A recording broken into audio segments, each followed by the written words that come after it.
What's going on, everybody? It's Cole here at Cole Legacy Kennels, bringing you Bully Buns live stream. Today, we are talking about the cost of being a bully breeder. You know, this is a big thing, a big piece of information, man, that I want to share with you guys.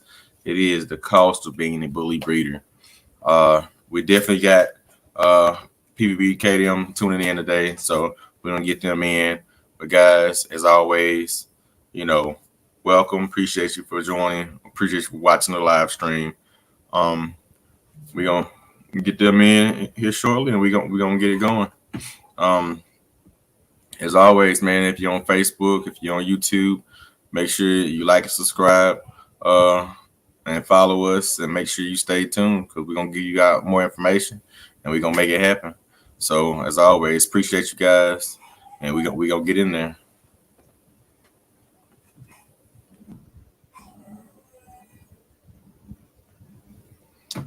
And I just might have something special for you guys today.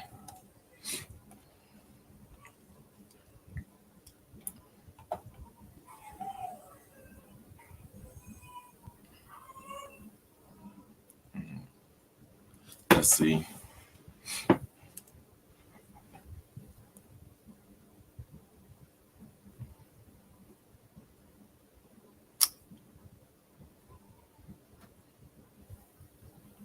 All right.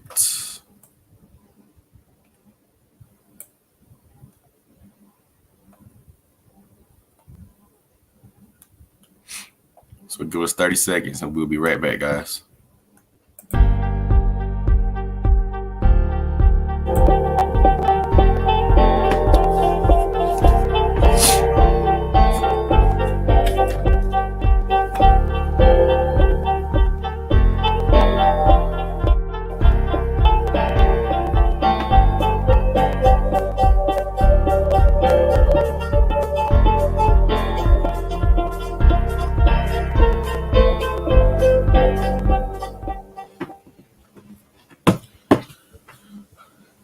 All right, welcome back. Me put the title down here for today.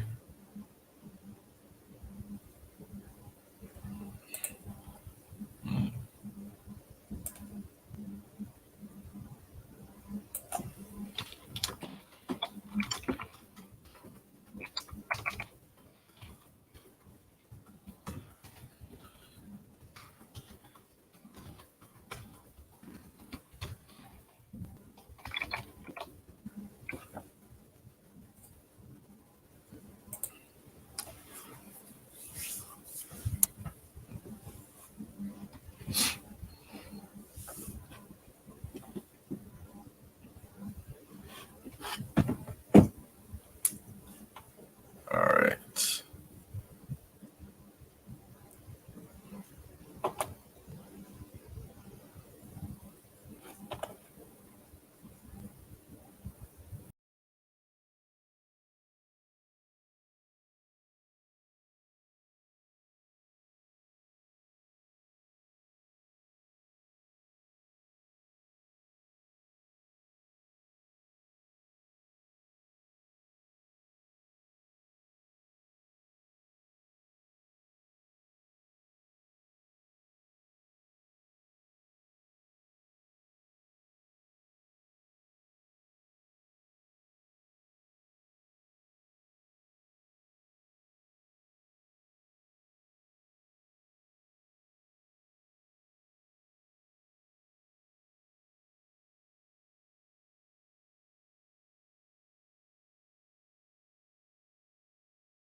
Welcome.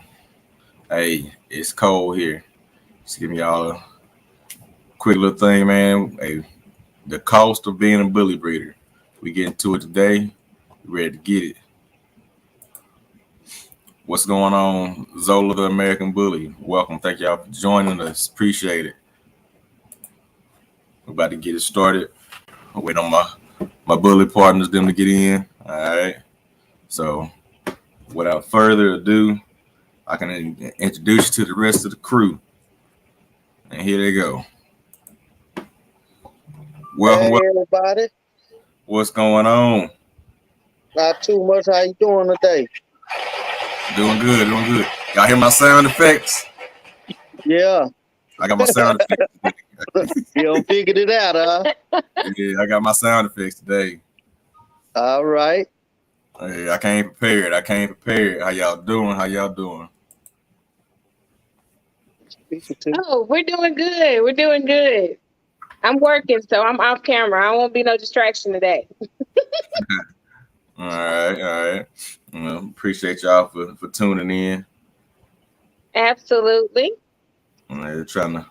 Like I worked yesterday trying to get my sound effects going. So I got me a couple sound effects. You know, I go through my phone, but it's connected to my computer. So I did a little research and got it working. Already, you know how to do. You're connected to it, huh? All right. Yeah, I got it now.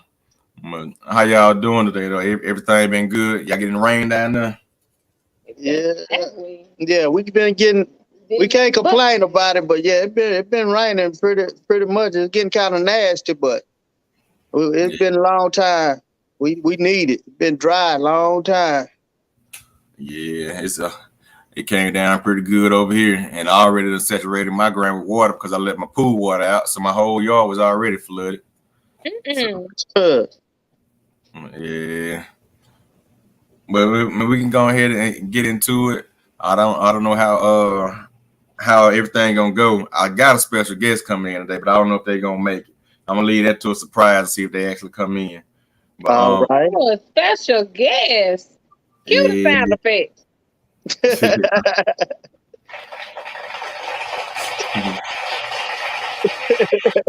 Well, or should I say?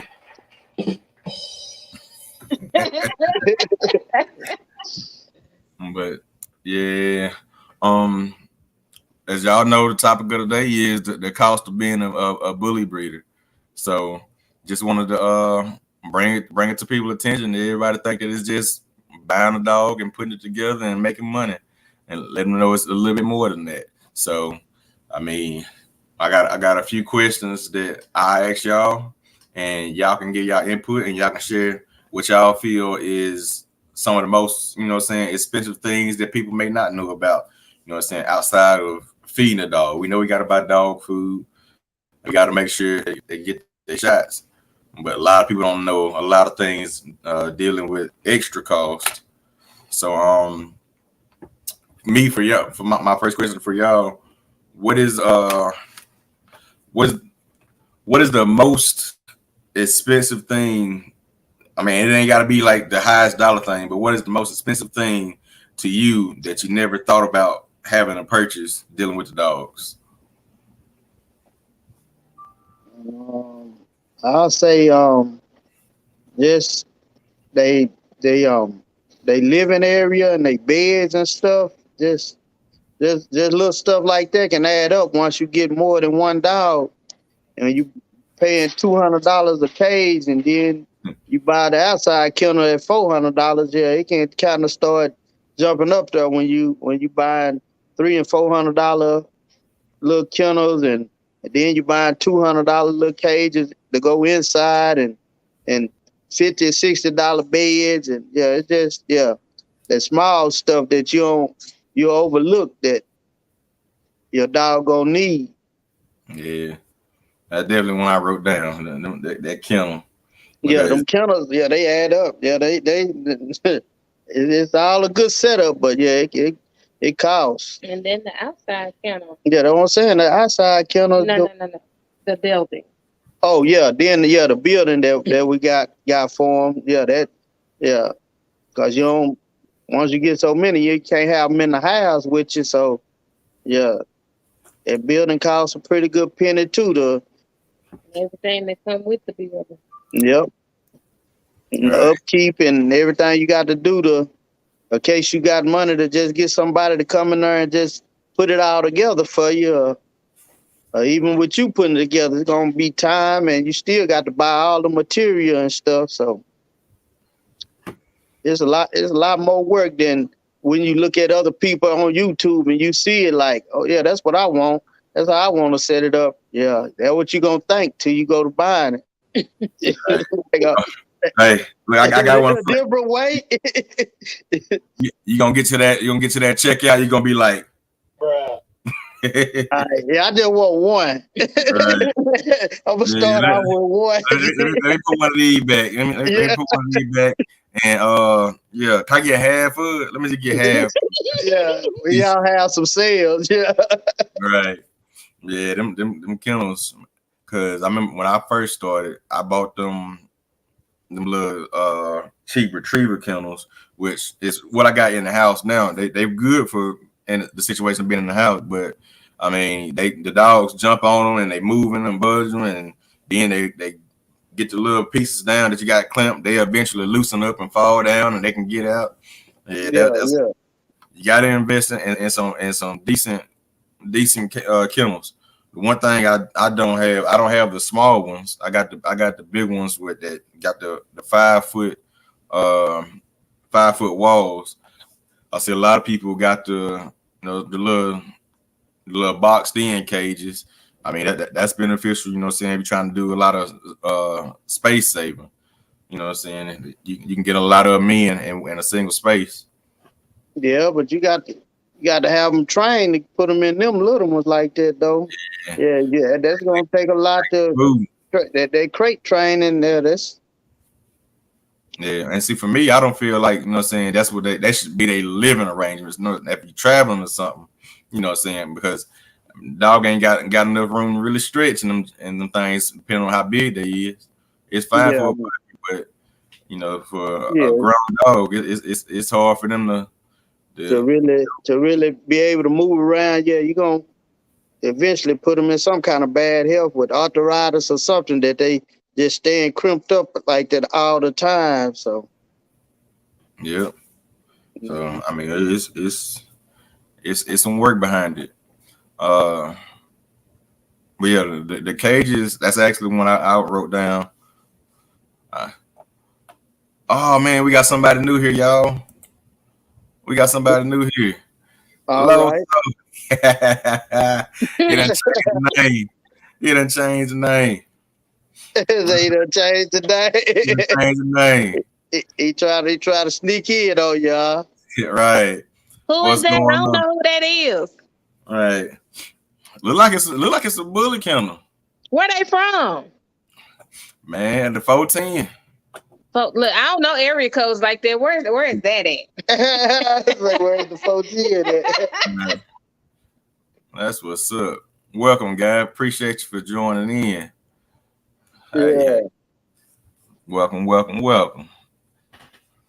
Hey, he laughing. Hey, you there now? Yeah. He said Baltimore, Maryland. Be more. Where you at? I can't hear you. But yeah, man, appreciate you for joining in, man. I love the consistency. Hey, we talking about, man, just the cost. As you see, the cost of being a bully breeder. Yeah. And then, as him being a new breeder, you know, starting from nothing, there's a lot of upfront costs. Yeah, a lot of costs. Yeah, even with if you decide to put them on concrete or put them on the decks, because you can't have them just in the mud. So you got to put some down to keep them out the mud. You don't want your dog just standing in mud when it rains. So all right. So it's a whole lot when you think it's gonna be cheap, but yeah, that wood ain't cheap. The concrete shoal ain't cheap. So. So man, you pick your paws. Yeah, all that stuff go cost you. Yeah, you think it is. Oh, it's easy. Yeah. I did a 5x10 pad when I first got it. It's on my YouTube page. I did a 5x10 pad, and I did it myself. And it took me 20 bags of concrete, and I had to mix and pour it by myself because I didn't go No, Yep, to I did the same thing. We we do that on. pole one, yeah, and mixing it we were mixing it in a wheelbarrow. Just Yep. man, they got tired of pouring about a bag and a half in there and mixing it up, then put it out there trying to dump it over and try to mix up some more. Yeah, Man, I ain't gonna lie to you. I did about 10 bags like that, and I said, nah. I just started putting I poured the bag of concrete out there on the ground where I was putting it, and then I just sprayed the water hose over it and just went. I mixed it like this. Hey, I had my son with me, but yeah, that was pretty hard. But somebody told me I should have just got one of them a trash bag, a trash can, and could have mixed more of it up in one of them trash cans. But I tried to do it in that that wheel. That was hard trying to do a bag and a half at a time, and like you say, ended up having to do about 20 some bags. Yeah, I only made one of them. I went back. I said, I'm gonna stick to the wooden decks. That concrete working too hard, and then it's too expensive. It take too many bags to just make, like you say, just one area just for one little cage. Yeah, yeah. It's out there not even getting used. We got grass all around. Dead in that 10x10 cage. Don't even use it no more. Yeah, so. But yeah, I see it. If you said the kennels, I was going to throw this one out there for on my end of what cost. And for me, the thing that costs the most, because you got to repeatedly get it, is cleaning supplies.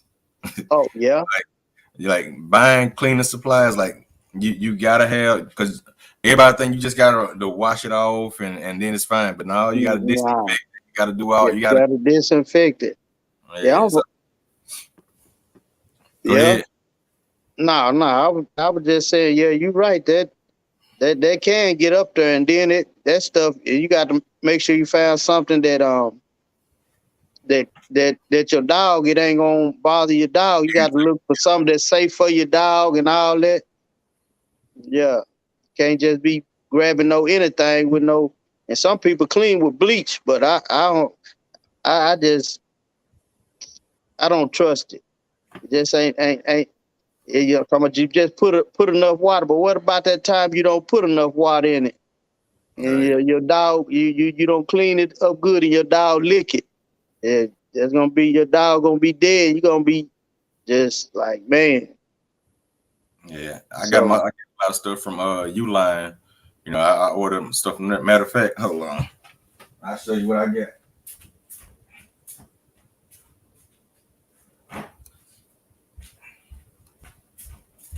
I got some more ordered right now. This is the start of what I use. Let's see that. Audubon. Let's see. Amylase Low is a disinfectant. I mix some of that in with my my stuff. A little pine sol, a little fabuloso. Man, that break that do the job right there. Yep. And when I clean it out, I don't put my dogs in there until the floor is completely dry. You know, a lot of people clean it out or try to clean it out with the dogs in there. I let my dogs run out. That's the time where I use my dogs to play. They go outside, run around, play a little bit. I clean the kennels up, let them, you know what I'm saying, let them get clean, dry out, and then I put my dogs in there. I don't put them in there while the floor on it is still wet, because I mean, like you say, it irritates skin. You know what I'm saying? If you Yep, that's why we finally, out there over the years, we don't switch stuff now. We just vinegar and some Dawn. She just mix up vinegar and Dawn. So yeah, we don't deal. Even though my partner, he gave us, what's that thing called? Wasawagi. How you say it? Wasawagi. A wasawagi. Nah, don't know what it is. I'm gonna go get it. I ain't used it yet, but.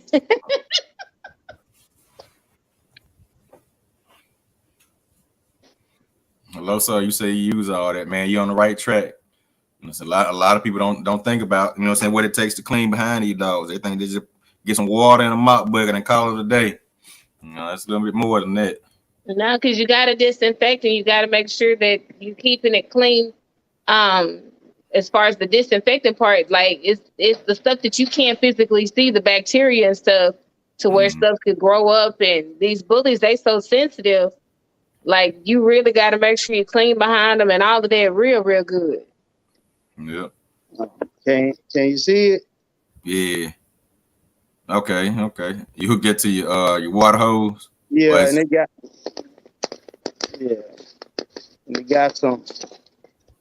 a little thing off in there that wash bacteria and get rid of all stuff like parvo. It wash down all kind of stuff, but I just ain't used it yet. But he don't told me all about it. But we just been using the vinegar and what you call it. But yeah, I got this whenever I get ready to wash the stuff down. And this, yeah, he'll spend that money. But yeah, we wouldn't have probably bought nothing like this.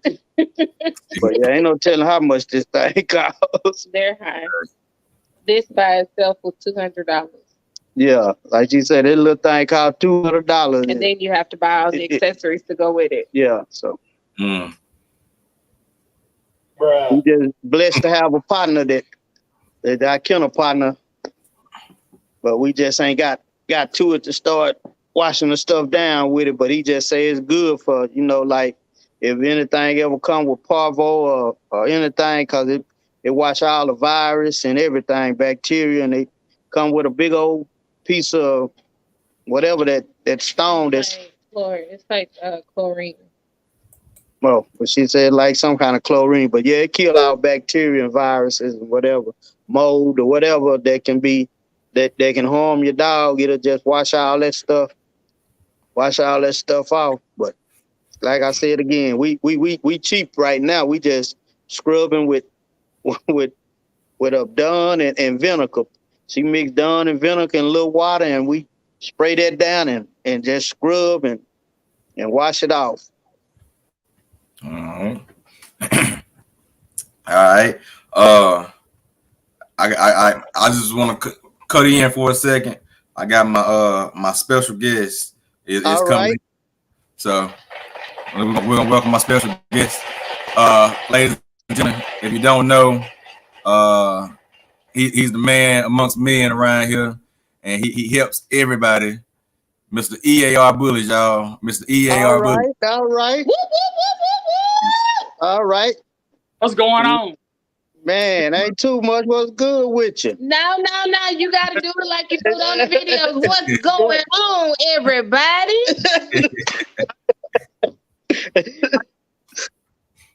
You good outside. No, you know I got a medal with him. Oh, yeah. I come on here for a few minutes, y'all, before I get ready for work. All right. Well, we appreciate it. Go on and drop some of them nuggets on us then. All right. Welcome. What we talking about? The cost of being a bully breeder, like some of the expenses we uncovered, buying the actual kennel cages and cleaning supplies and stuff like that. So what do you think some of the expenses outside of dog food that you think is something that a lot of people overlook? So what you got? What you think? Well, I can tell you one thing. My number one thing, y'all already know, is the building. The facility is my one. What I say? Yep, I told you. Yeah. You got you number one man for that. Right. Yeah. Having a spot for the dogs, that there means everything to me. Cleaning supplies, medicine, all your medicine and upkeep for the dogs. Oh yeah, the medicine. Yeah. Rats, worm medicine. I mean, whatever you need, that's a cost right there. We already know them vet bills. Oh yeah. Let me see. Y'all talked about cages. Mm-hmm. Okay. That's probably gonna be about it for me. My building would be number one. Medicine supplies and stuff would probably be 2 for me. And that's probably about it.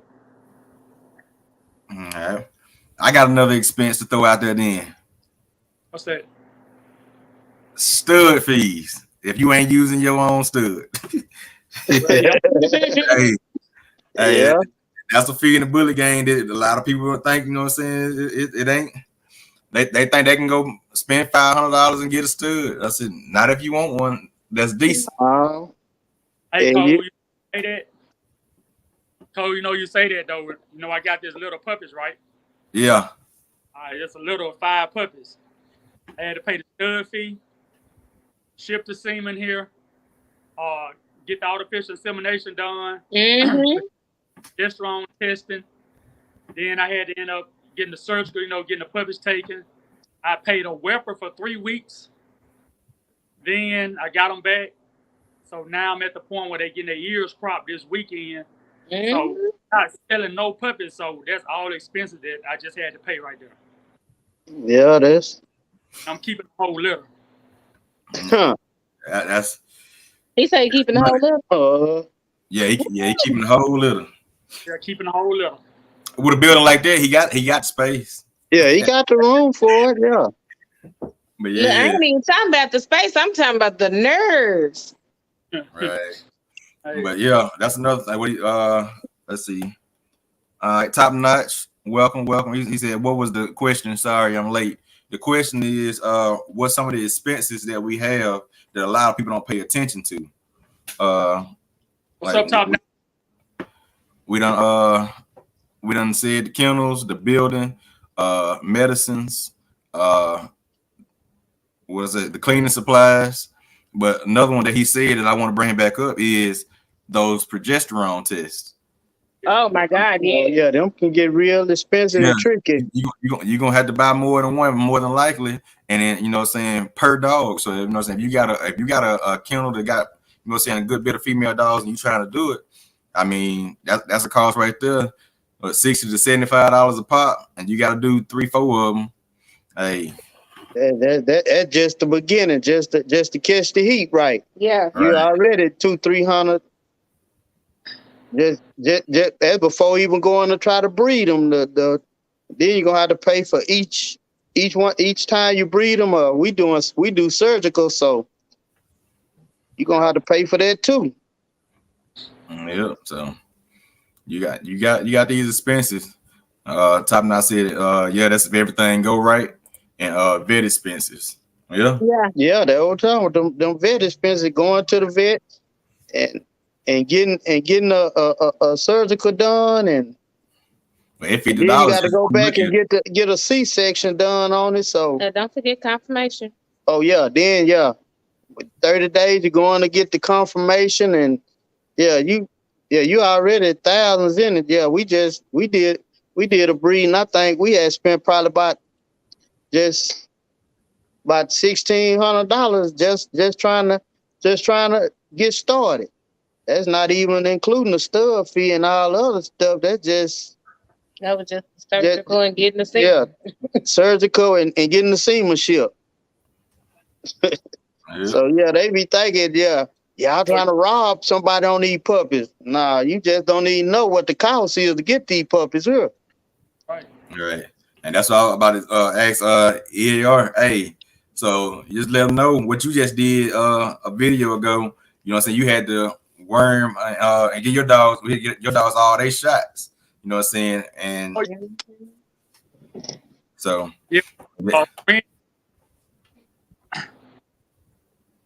Hey, PVB. What do y'all do on y'all syringes? Do y'all buy them by the box or y'all just buy them individually? The syringes? Yes. What you saying, like the regular they shots? Well, like if you worming them out and stuff. Do y'all buy your syringes like individually as y'all need them, or do y'all buy them in the bundle? Well, the little syringes we buy them at Tractor Supply. I don't think they cost too much. Don't they about $2-3 or? Yeah, see, I have made a video on that. Yeah, we get them and just use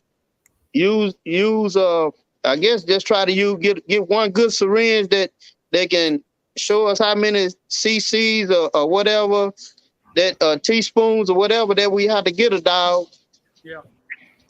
that, One second.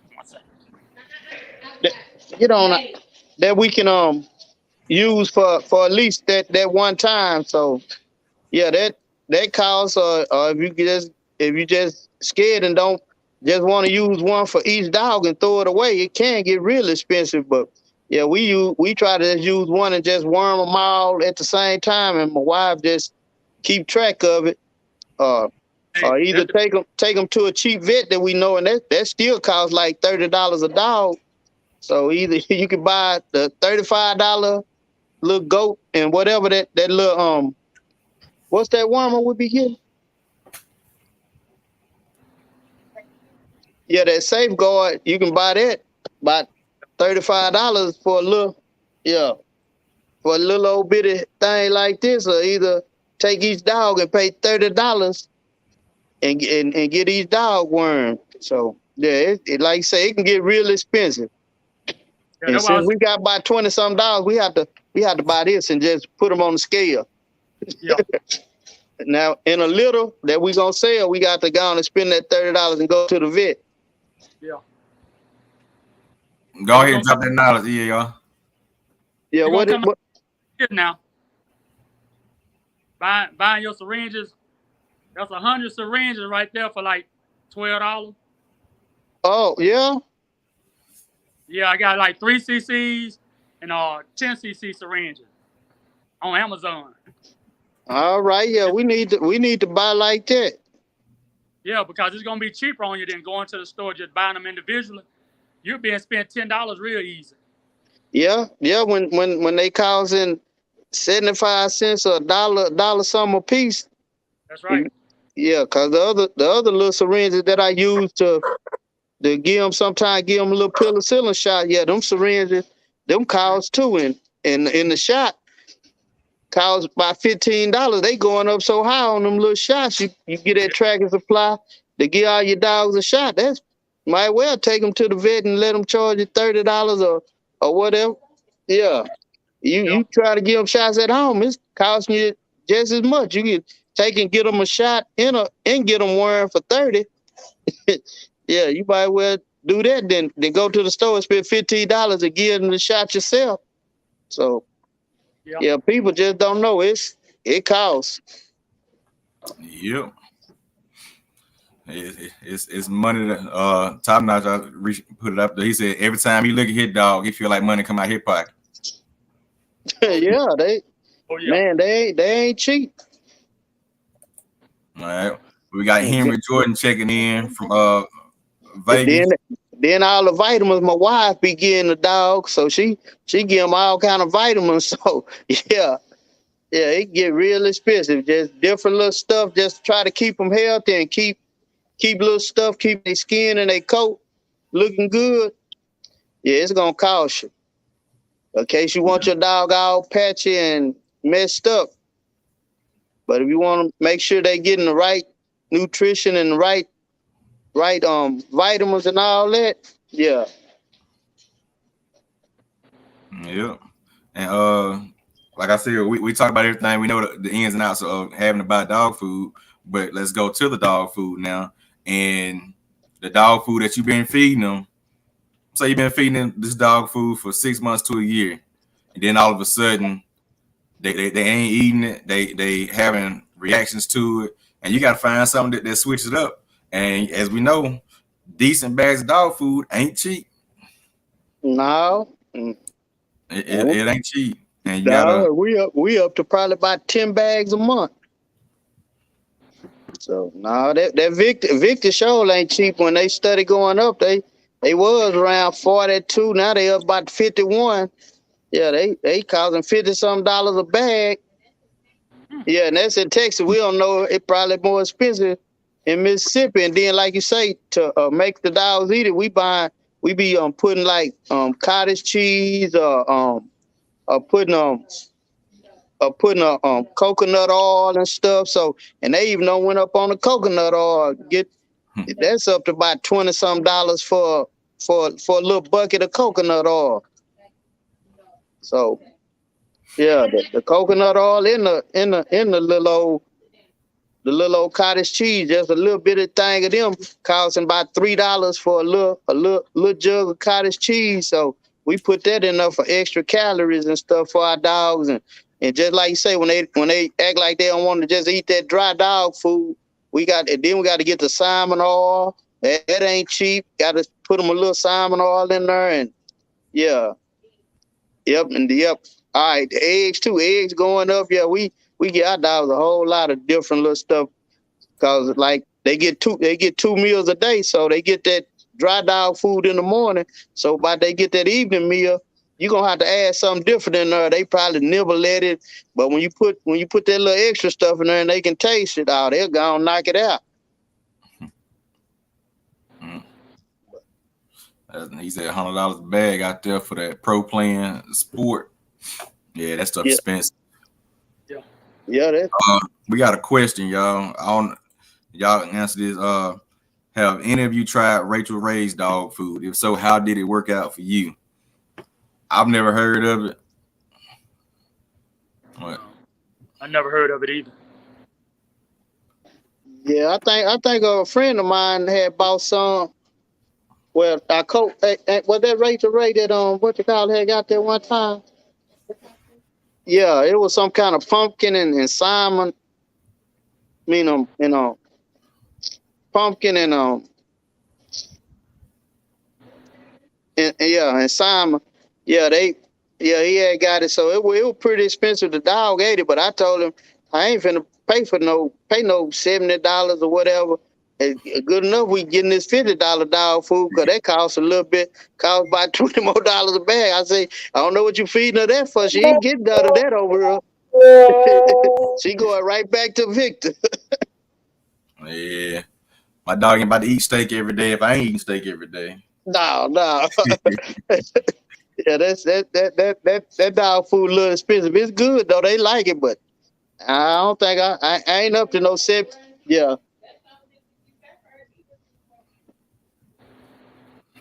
Yeah, I don't want to spend no $70 for no bag of dog food. Especially when you got about multiple bags. Yeah. When we don't got mess around and got up to $20-something dollars, like I say, I see us going through about 10 bags of dog, 40-pound dog food a month. So they eat too much now. So 70 at 10 now, that'd be $700. No, we can't do it. We are too expensive. And then they wonder why you want what you want for your dog, man. I'm just trying to break even. That's what I want. That's what I want it for. Now I'll probably make some down the road, but right now I'm just breaking even just to keep them fed. All right. Oh. All right. EAR, I'll let you answer this question right here that we got. He says, is C-section last resort or you go right to it? And how you feel about natural? Hold on, say that again. What was that first part? Is a C-section last resort or you go right to it? C-section with me, it just depends. Depends on the size of my female. If she's able to have pups or not. If she's a smaller female, straight to the C-section. More of a bigger female, like a standard, anything above, I would probably go on natural. All right. So Mr. PVBK, what you prefer? You going to the C-section or you prefer to do a natural? Yep. Since we messing with pockets, yeah, I'm like him. I'm gonna go with the C-section cause, and you don't want now one of them puppies getting backwards or crossed in or whatever, and you end up losing the mama and the puppies, and you just end up losing the puppies cause she in labor too long. But the XL, yeah, they dropped them puppies out like it ain't nothing. So yeah, the big dogs they can do it, but these pockets, nah, I wouldn't take no chance cause we seen people study coming in there and the doctor coming out like either the puppy is weak or the puppy didn't make it. They don't been they was in labor too long, so I'd rather just go on and go up there and pay that $500 where we can get it at, but some people around here say they pay $1,600, but we go to Oklahoma and get it done for like $500. So I'd rather pay that $500 than lose a puppy, end up losing a mama or something, or she get too much stress on her and something happen to her. So yeah, that's the way we Understandable. Yeah, I'm saying it depends on, you know what I'm saying, for me the size. Like my girl, I know for my girl, she can pass them pretty decent. So I let her have them. And if I see any complications, then we do have an emergency C-section person on deck. But yeah, it's definitely depending on the size of them, and you know what I'm saying, if your girl look like she just stuffed full of them, you know, you don't want to put too much strain on them. no. And, Yeah. Tom Knott said, don't C-sections take away how many litters she can have? I mean, for me, I say it don't, because you really want to do it only 3 times anyway. I mean, you don't want to do it back to back, you know what I'm saying, if you're trying to do it that way. You don't want to do C-section, then 6 months later she have more puppies. You know what I'm saying? If you're gonna do C-sections all the way, then I'll say skip a heat, and then, you know what I'm saying, every now and then, and skip a heat if you're doing C-sections. If you're doing it natural, I feel, and in my opinion, you can go back to back. But if you're doing C-sections, I would say skip a heat, let her heal up properly. You don't want to put too much strain on nobody with that.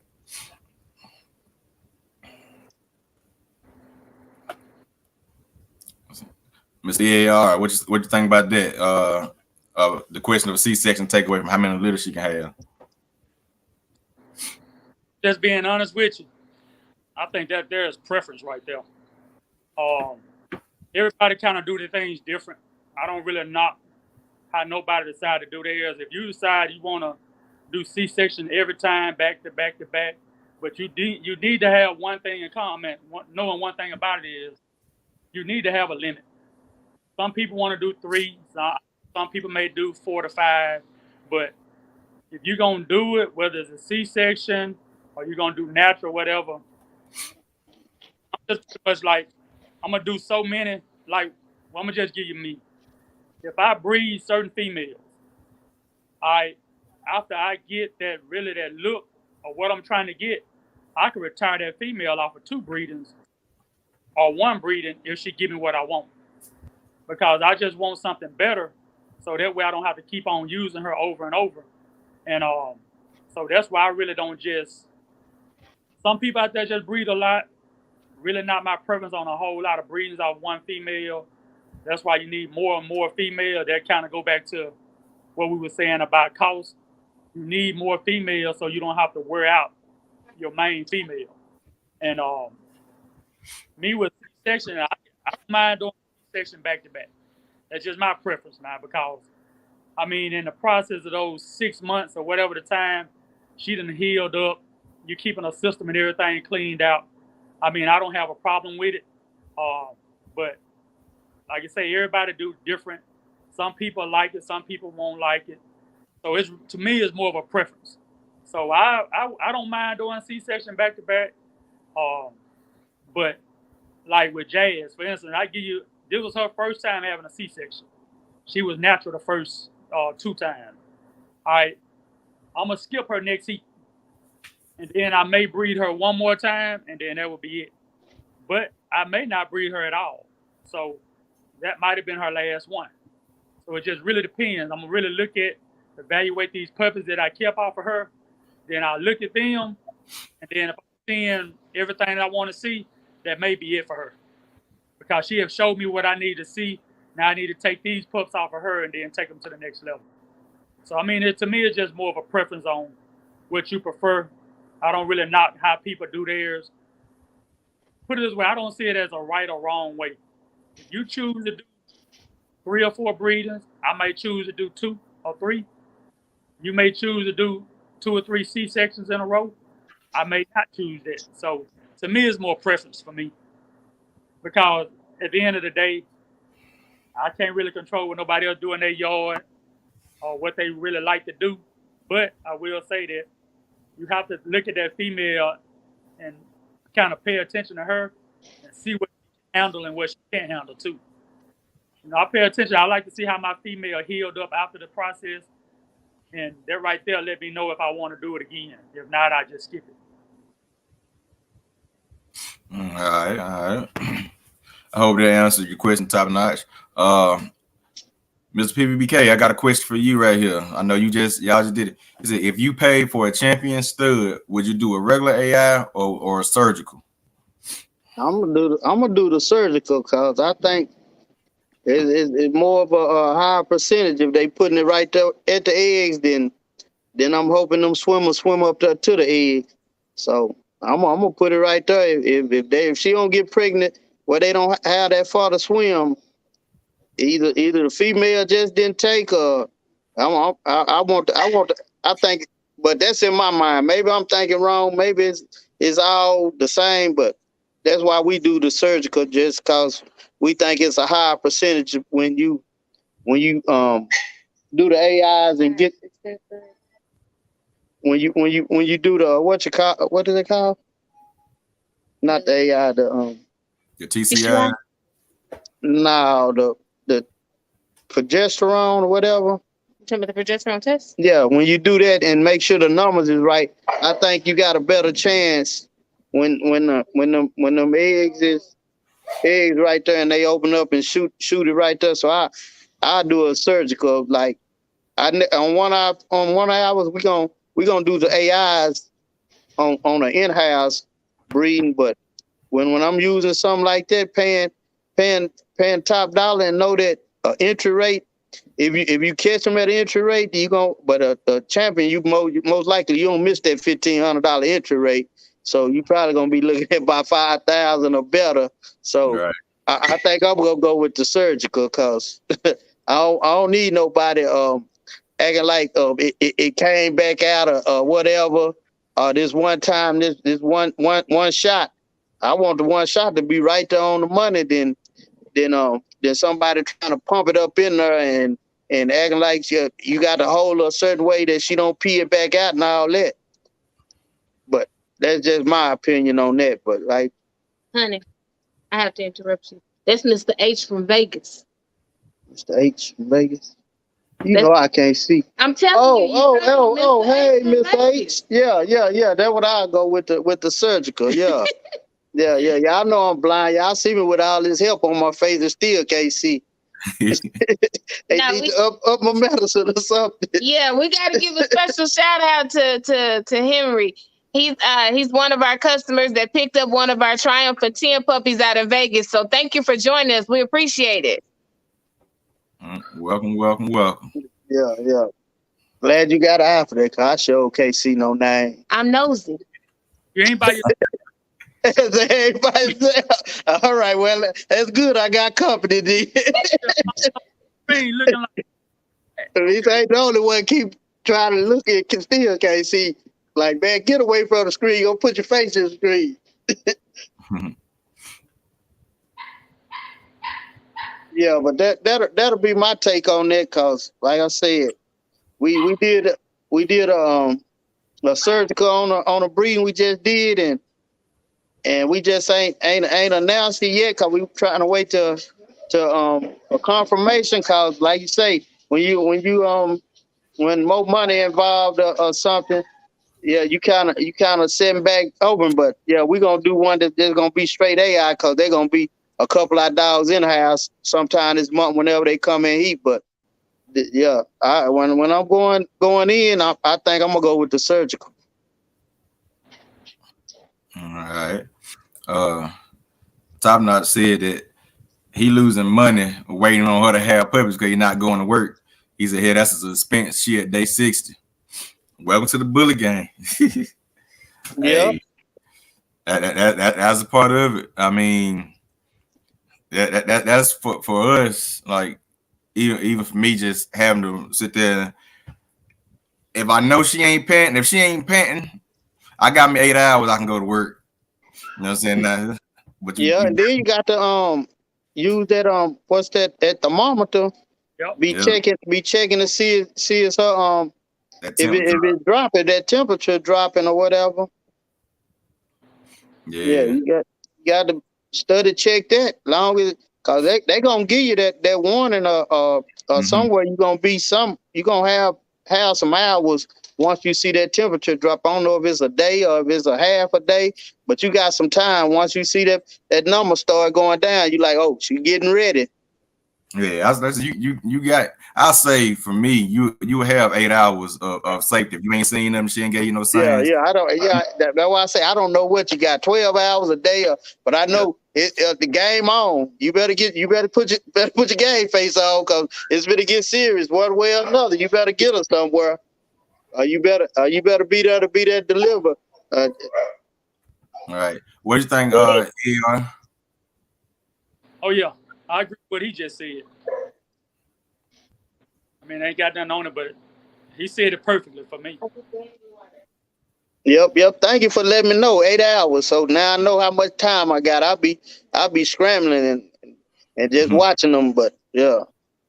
Yeah, he said he drive truck, so that's why he checking timber. He drive a semi truck for UPS. You can't be out of state. No, I understand that. Now, if you got a job with it takes you out of state. Which that's a hard being a dog breeder too. You know what I'm saying? Being out of state and trying to do dogs. I know you got a couple YouTubers that do it, but they take their dogs with them. You might have to throw you a pool in the back of the truck, man, and have your puppies in your truck. Hey, you gotta do whatever you gotta do. Be out there in Walmart parking lot, parked out there having puppies. Hey, just you definitely. I say if you're a truck driver, you gotta throw your pool in the back of the truck, take your dog with you. Take on the road. No problem, Mr. H. You know what I'm saying? We this is what we do it for. We here to share the knowledge that we got, and you know what I'm saying. I hope everybody get the information. Saying to you, Loso, I seen you said great information. Hey, we glad y'all like it, man. This is why we doing it, and it's only gonna get better. No.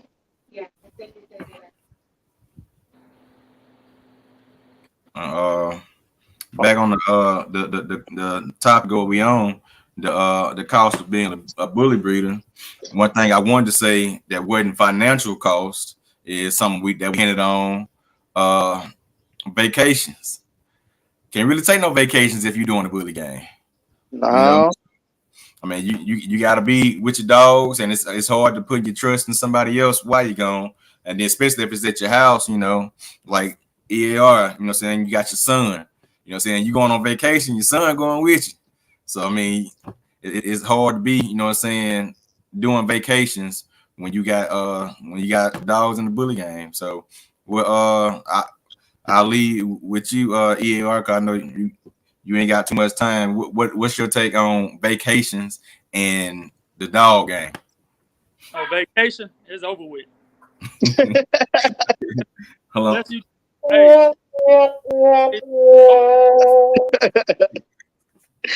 You basically, I mean, I'll be honest now. If you breeding dogs, vacation, you can forget about it. You may have to take some time out and don't do no breeding, where you probably can get somebody you trust to come and feed the dogs for you while you take off for 2 days or so, about a day or two. But that's about it. You ain't gonna get like no whole week or nothing like that, a vacation, as you got somebody that can come and actually take care of your dogs for you. But I tell anybody, ain't nobody gonna take care of your dogs like you will. Nah. But yeah, that's the biggest thing. Vacation. It's real limited vacation days now. So if you are working a job and they giving you a couple weeks of vacation and you complaining about you ain't got enough days, you start breeding dogs full time, all that's over with. Right. Vacations is out the window. I got one plan for day after Christmas. I'm gonna be gone for 5 days. Or y'all talking about somebody gonna be worried about the dogs, which I got somebody that's gonna cover for me. But this is a trip that I couldn't say no. So you know what I'm saying, I already made arrangements. You know what I'm saying, even though it's in December, I done made arrangements now. And enjoy yourself while you can. Oh yeah. So come, that's over with. Yeah. Once you start having the puppies, yeah. Now see, on the trip, you know what I'm saying? Trip time, my pups, they'll be right at 6 weeks old then. But I said this is a really expensive game. I'm at $8,000 on 2 dogs, not counting vet bills. Man, I'm tell you like my folks used to tell me, keep living. It get worse. Oh, It get worse. I know me, I'm at every bit of 20. And I done lost some dogs. Hey, So I ain't gonna talk- yeah, we ain't gonna talk about that little red thing back there. Look, I ain't even gonna say little. We ain't gonna talk about that thing back there. Man, y'all check out EAR, man, and his mini mansion, man. Y'all check him out. Oh yeah. No, he don't spend some money on that. I just want a fourth of it or something. Just a little piece. I just need a little piece of the building. I don't even need that whole building like he got. I see these inside walls is red, right? Cause it bleeding me dry right now.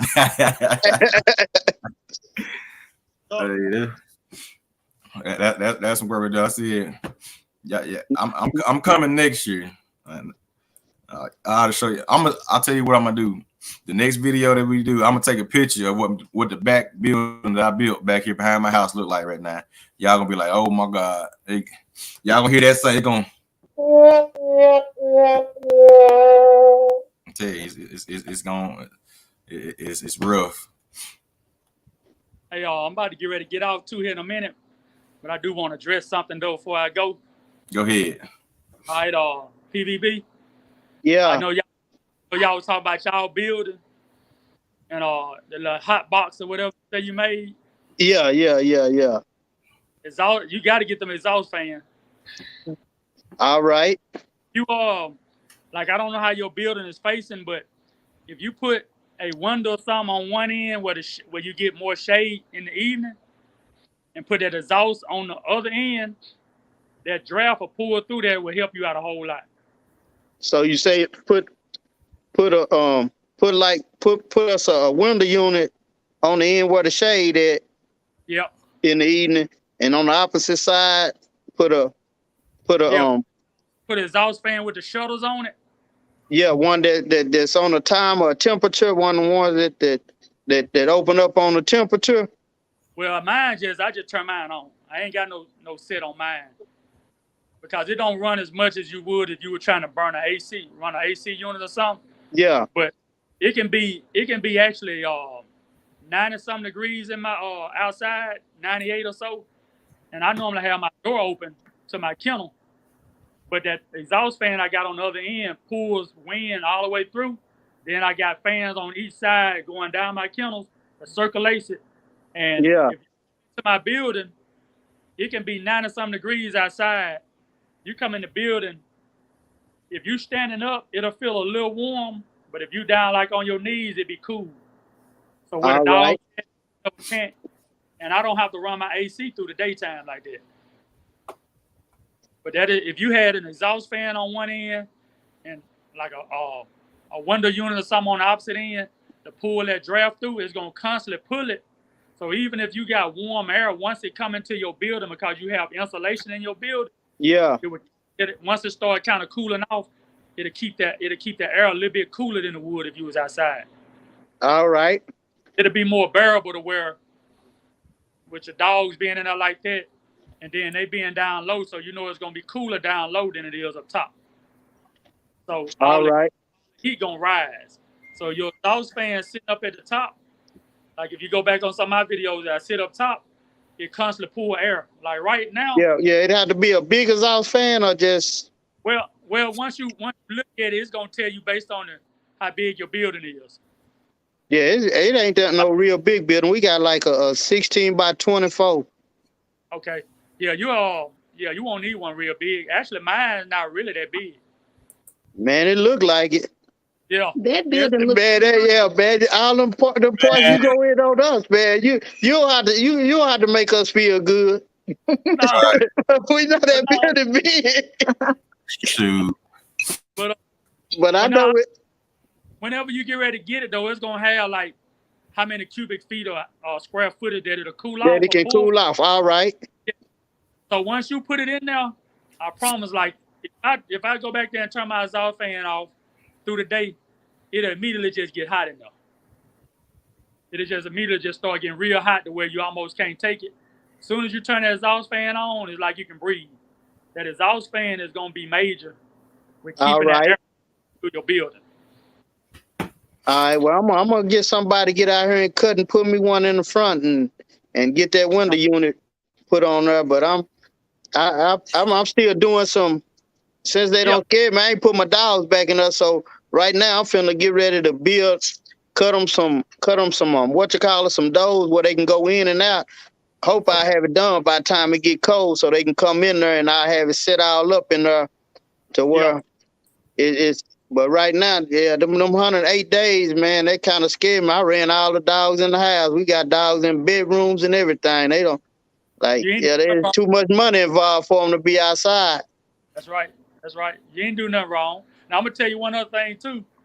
I got an air conditioning unit up front, up here. It's a big unit. It's a real big one, right? Uh-huh. Don't get split air. Only reason I didn't jump on split air right then because I was looking at clogging up with hair and the maintenance and stuff like that. And I knew it was easy for me to just slap a window unit and then I say I just get a split air later and still keep the unit if I have issues. But I can turn my regular window unit on and keep that exhaust fan on. And I know it's gonna seem kind of crazy that when you pulling the air out, but actually that fan is pulling the air through the building and keeping it cool in there. Yeah, it's really just pulling that hot air that's up top out. That's right. That's right. Yeah. I can have my air conditioning on like 72, 76, and then have it on, and it's gonna keep cool air blowing throughout the building. And I mean I have no problem. Now I do get a little cold in here sometimes once the sun go down and if it's still on, it'll start getting cold on 76 up in here. Man. But it gonna make a major difference that exhaust fan. Long as you got somewhere for it to pull air through. Like the unit on one end and the exhaust fan up top on the other end. Yeah. It's gonna make when I say a major difference, it's gonna be like 20-degree difference in your building. All right. Well, that's gonna help. I guess thank you for the advice, but yeah, I just jumped the gun and thought, oh yeah, I'm getting it installated and everything, and didn't do nothing but build a hot box. It got trapping all that heating on them dogs. Yeah, I got to, like you say, got to pull some of that heat out of there. So yeah, I'm gonna look into that. Get somebody over here to cut that. I probably could cut it myself, but I don't want to cut the hole too big or cut it crooked. So I'm about to get somebody out here to do it for me. I mean, I think Jonathan and his brother was supposed to be making a field trip to Texas. Oh, yeah, we just talked about vacations.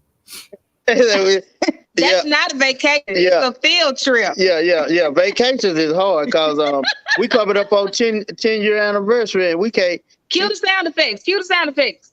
And she said, where we going? We can't go nowhere. Who go watch the dogs? We got 20-some dogs. And you talk about that where we going? We can't go nowhere.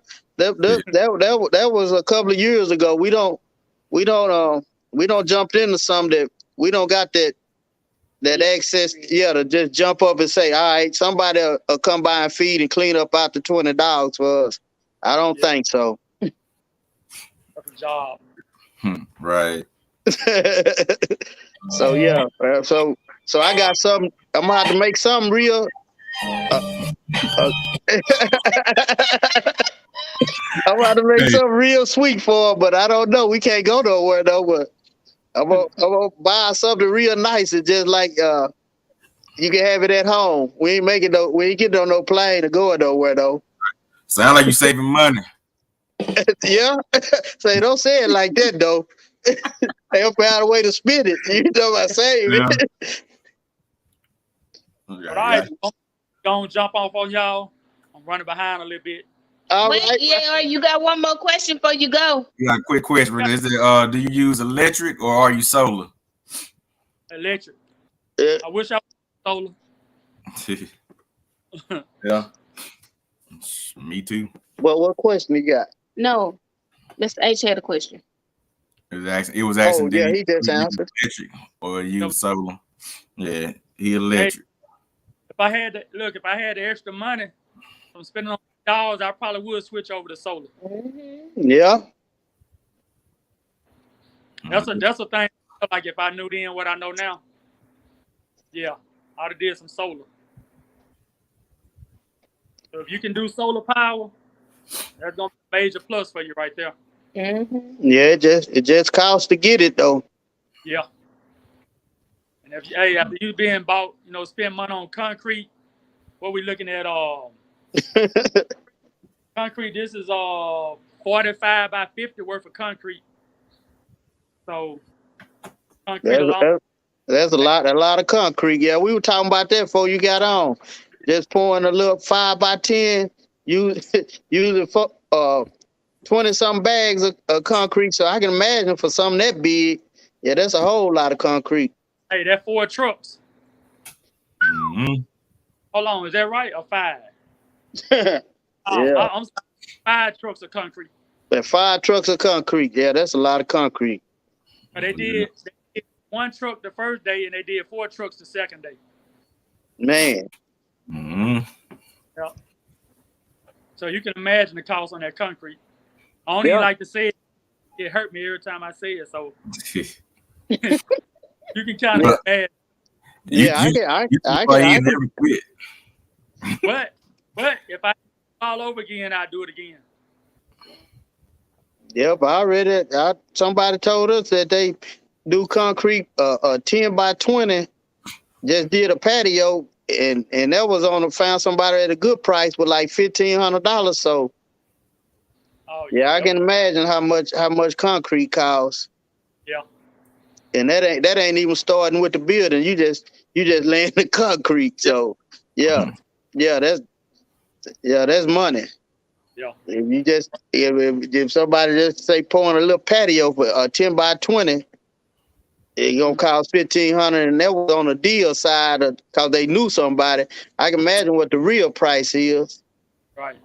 And the labor, labor are doing it. And that ain't probably half a truck. You talking about 5 trucks, so yeah. 5 trucks of concrete. That's a lot. Yeah, that's enough to make a grown man holler. Yeah. Man, you making me reach too deep off it now, man. But I guess I look at it too, like the love and passion that I have for the dogs, and I know that me trying to build my program, that it will. Yeah, it's gonna come back to you. Yeah. So that's kind of how I look at it. Yeah. And then too, my wife ain't gonna let that many dogs be in the house, so I know that. So you had to do something for her, boy. Yeah. She don't love them like I do. She just tolerate them. Well, I think mine fell in love with him. She didn't like him too much at first, but after we got a couple of cute ones, I think she kind of played with him and everything. And then she don't got her Frenchie, so yeah, I think we don't bought her in. She loved the dogs more than me, I think. Yeah. That's what's up. All right, then. Let me go and jump off, and I'll just talk with y'all later. All right. Appreciate you again. Yeah. Have a good evening. All right, both of y'all, I just want to say one thing to everybody out there watching. Thanks for watching. You'll tell us to grind. Oh, yeah. Keep grinding. Yeah, you tell us to keep grinding. You know your catch. Top notch, Henry, Jordan. Hey, y'all keep grinding out there. That's what y'all want. Yeah, that's what I'm talking about. All right, now. All right, man. He said free solar if you own your house. How we do that? Yeah, where they do that at? How you do that? Yeah, had to connect the people around here. I see a lot of little Facebook ads. That what they told us. Free. And then next thing you know, they said, Can we run your credit? Can we run your credit? It only costs about $30,000. I thought you said free when you first came in talking to me. Right. I ain't never heard free turn into 30,000. You don't need to run my credit for no free. No. John Smith, what's going on? Welcome. John done tuned in. Yeah, but that's some money trying to switch everything to solar, and then you got a lot of stuff that require that power. Yeah, Yeah. they tell you how much it's gonna save you a year, but I got to come up with 30,000 to start saving. Yeah, I've been on got my money back in 10 years, but you talking about some upfront money. Yeah, that it don't sound that sweet at the beginning. Yeah, later on, yeah. Once I'm able to, like you explained, I'm gonna be able to get so much energy and sell it back to the city and all that. I don't got so much electricity build up. Oh yeah, that sound all good. But starting off, you talking about a $30,000 bill, that don't sound too good. They ain't giving you nothing for free. They can say free all you want, man. Nah, it was just free for them to get into the house and start just wanting to see where all they can set up and tell you how many of them they can set up, and then and this is gonna cost this much. I thought you said it was only free for you to come and give me an estimate. That was if the estimate was free, cause but your little conversation free. So you got here and told me how many you can set up, and then that'll be about 30,000. What? I thought you, like you say, I thought you were saying free. It's free if it's some kind of way, if it's through some kind of company. But nah, it sound good free, but we don't went through that for hours of conversation, just wasted time, and got to the price. But hopefully once everything take off, we can call them back and tell them, all right, we ready to pay for it then. We ready to pay that free price y'all talk about. Top Knot said he watch all our channels for info. Even if you don't have bullies, he got Bull Masters. He just started YouTube, so he grinding with us. Hey, most of the stuff that we have, man, can translate to different breeds. I mean, it's just Yeah. Yeah, because David got the Burbles, and those are pretty similar to the Bull Masters. Yeah.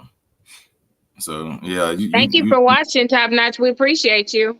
Yeah, Right. It's all in the same family. They all pretty much got the same little old allergies or whatever they go on with them, cause they come from close to the same line. Yeah. Just, They all mix with a little bit the of the map same. is just bigger. Yeah, man. I would say them big old XLs probably got massive in them. Cause ain't no way, I ain't never seen no pit that big. All pits I seen were like 35 pounds, 50 pounds. Where you come up with it 200 pounds? I jump up to 200 now. I ain't never seen no pit that big. They sure get big. He said y'all had them weak when y'all had the goat. Oh, when we first got our goats. Is that what you're talking about? Yeah. We got a new goat. Yeah. His name is Uncle Si, and he stank. Yeah, he trying to breed our female goat so we can start getting some milk. Yeah, I'm gonna try that like I said about that. What I got the goats for, to see if I can kind of help out them allergies or something. If I can get them puppies on some goat milk or something when they first coming off their mama. If I can kind of, it's just gonna be a trial and test, a test and trial thing. But I'm just thinking just something natural that can probably get ahead of them and kind of help them out. You know, like a mom doing the breastfeeding or something. Maybe it make give you something that Similac can't give them. That just So yeah, that's what the goats for. The goats in the plan. So hope that goat milk help out with some of these allergies, so I don't have to be worried about running to the doctor or running to the vet, trying to get Benadryl and this and that. My dog breaking out, and so down through the years, I'm gonna hope them goats kind of be like, yeah, my dogs ain't got this. I put them straight on goat milk when they off their mama by 2-3 weeks old. Yeah, they on goat milk, and yeah. So I'm just trying that. Hopefully it'll help their immune system, get them a little stronger. Either I'm gonna find out, man, you think too much. It didn't work. Well, let's start. Let's get somebody already know how to cut these goats up, and let's have a barbecue then. Let's see if that'll work. He say 2 is funny. He said your daughter is funny. Yeah, 2 is a character. Yeah, 2 something else. Yeah, 2 don't got us. We got 2 got cows and goats and everything back there, ducks, chickens. 2 just went to the vet and she adopted a cat. 2 got everything. 2 want every kind of animal she can think of. Yeah, she's something else. But we can't turn her down because she helps so much. So, but 2 getting too many animals too, though. Yeah, she crowding the form, huh? Yeah. She gonna be blocking for the dog. We gonna have too many big animals. The dogs ain't gonna have nowhere to go. If we keep letting 2. Cause 2 want a horse, and we told her we ain't getting no horse, 2. y'all gonna get a horse. Well, I see y'all. She probably gonna trick her sooner or later. I can put it right over here. But she told me if I just build a barn, she can put all the animals in a barn. Like 2. I can't even build a thing big enough for the dog, but you want a big old barn to put cows and horses and everything in. 2 know what you're doing. And so she can go to college in a couple of years and I'm stuck with all these animals. Look, yeah. She 2 will going be to college, graduating and going to college in about 2 more years. And I'm going to be sitting around here like, man, I let 2 get me. I got to feed this animal, that animal. Yeah, I'm wore out trying to feed 2 animals. All right, he agreed. Henry said the same thing. That's the life of a future vet. That's why I said she going to school for a veterinarian or something. Yeah. So that's why we letting her. Yeah, she gonna go to college, be a veterinarian. So that's what's we up. letting two do a thing, but 2 trying to go leave me with a lot of animals too, though. Come on, go on outside. Y'all gonna have some lizards and go snakes in the house. Go. Say good boy. Go on. What'd you say? I said y'all gonna have some lizards and some snakes in the house, huh? Oh no. That what we're hoping that cat will keep them away. No, I don't want no lizard. I used to mess with that kind of stuff back in the day, but now. Yeah, I said I'm gonna get me a lizard. I might get it this weekend. Y'all stay tuned for that. I might get my lizard this weekend. Yeah, I used to be on them reptiles like that, lizards and snakes, and now we just got fish. That's good enough. Yeah, I used to want to have a fish tank, but yeah, I don't think I want no fish no more. I'll turn my fish tank into my little lizard cage. Well, they easy to manage as long as clean it. Supposed to clean it about every month, every 3 months or something. As long as you keep it cleaned out, they easy to take care of. They easy to take care of than the dog. I wish the dogs could clean up after themselves for 3 months. Yeah. But yeah, it'll be a mess. Yeah. I said I was gonna give me some goats too. I got a lot of grass out here need to be ate, so I'm gonna give me some goats, and so I'll be a bully and a goat breeder. Yeah. I ain't got enough spot for a cow right now. Yeah, we wish we didn't get to that cow, but I was just like, all right, so you get a cow, we'll get somebody with a bull or something and breed her, and after that, I can raise that baby and fatten him up and have me some steak. You ain't gonna have no another cow. That next cow gonna be mine. Yeah, the next one gonna go to the butcher. Ain't gonna be no pet. We got a question. If y'all got any questions, man, y'all drop y'all questions. We here to answer questions. John dropped a question. Said, in shows, do having ears on the dog? In shows, do having ears on the dog where they hold it against you versus someone who has cropped ears? I mean, in a fair world, I say, saying they don't hold it against you, but a dog that has cropped ears look way better in the game, in the show ring, other than with the floppy ears. Some dog with the floppy ears look cool, it's just, you know what I'm saying, you do what you want to do and expect your dog to win. You know what I'm saying? If your dog got the right shoes. All I right, mean, go on outside. don't don't think Go on it's outside. be, you know what I'm saying, gonna be a fair game everywhere, because I mean your dog might look the best and might not be the color of another dog, and they might like that color better. It's all personal preference of the judge at that time. You know what I'm saying? Different judges judge differently. So if that judge don't like floppy ears, you know what I'm saying, they just don't like it. But I mean, if you're gonna be in the show, definitely get you a show crop. I mean, that's why they call it, you know what I'm saying, a show crop. Get you a show crop, and it's worth it. If you look in the show, a lot of dogs that you're seeing do not have their ears not cropped. If you 9 times out of 10, you know what I'm saying, all the dogs in the show, their ears gonna be cropped. I'm thinking EAR just saying it's worth it, you know what I'm saying, to get the dog's ears cropped.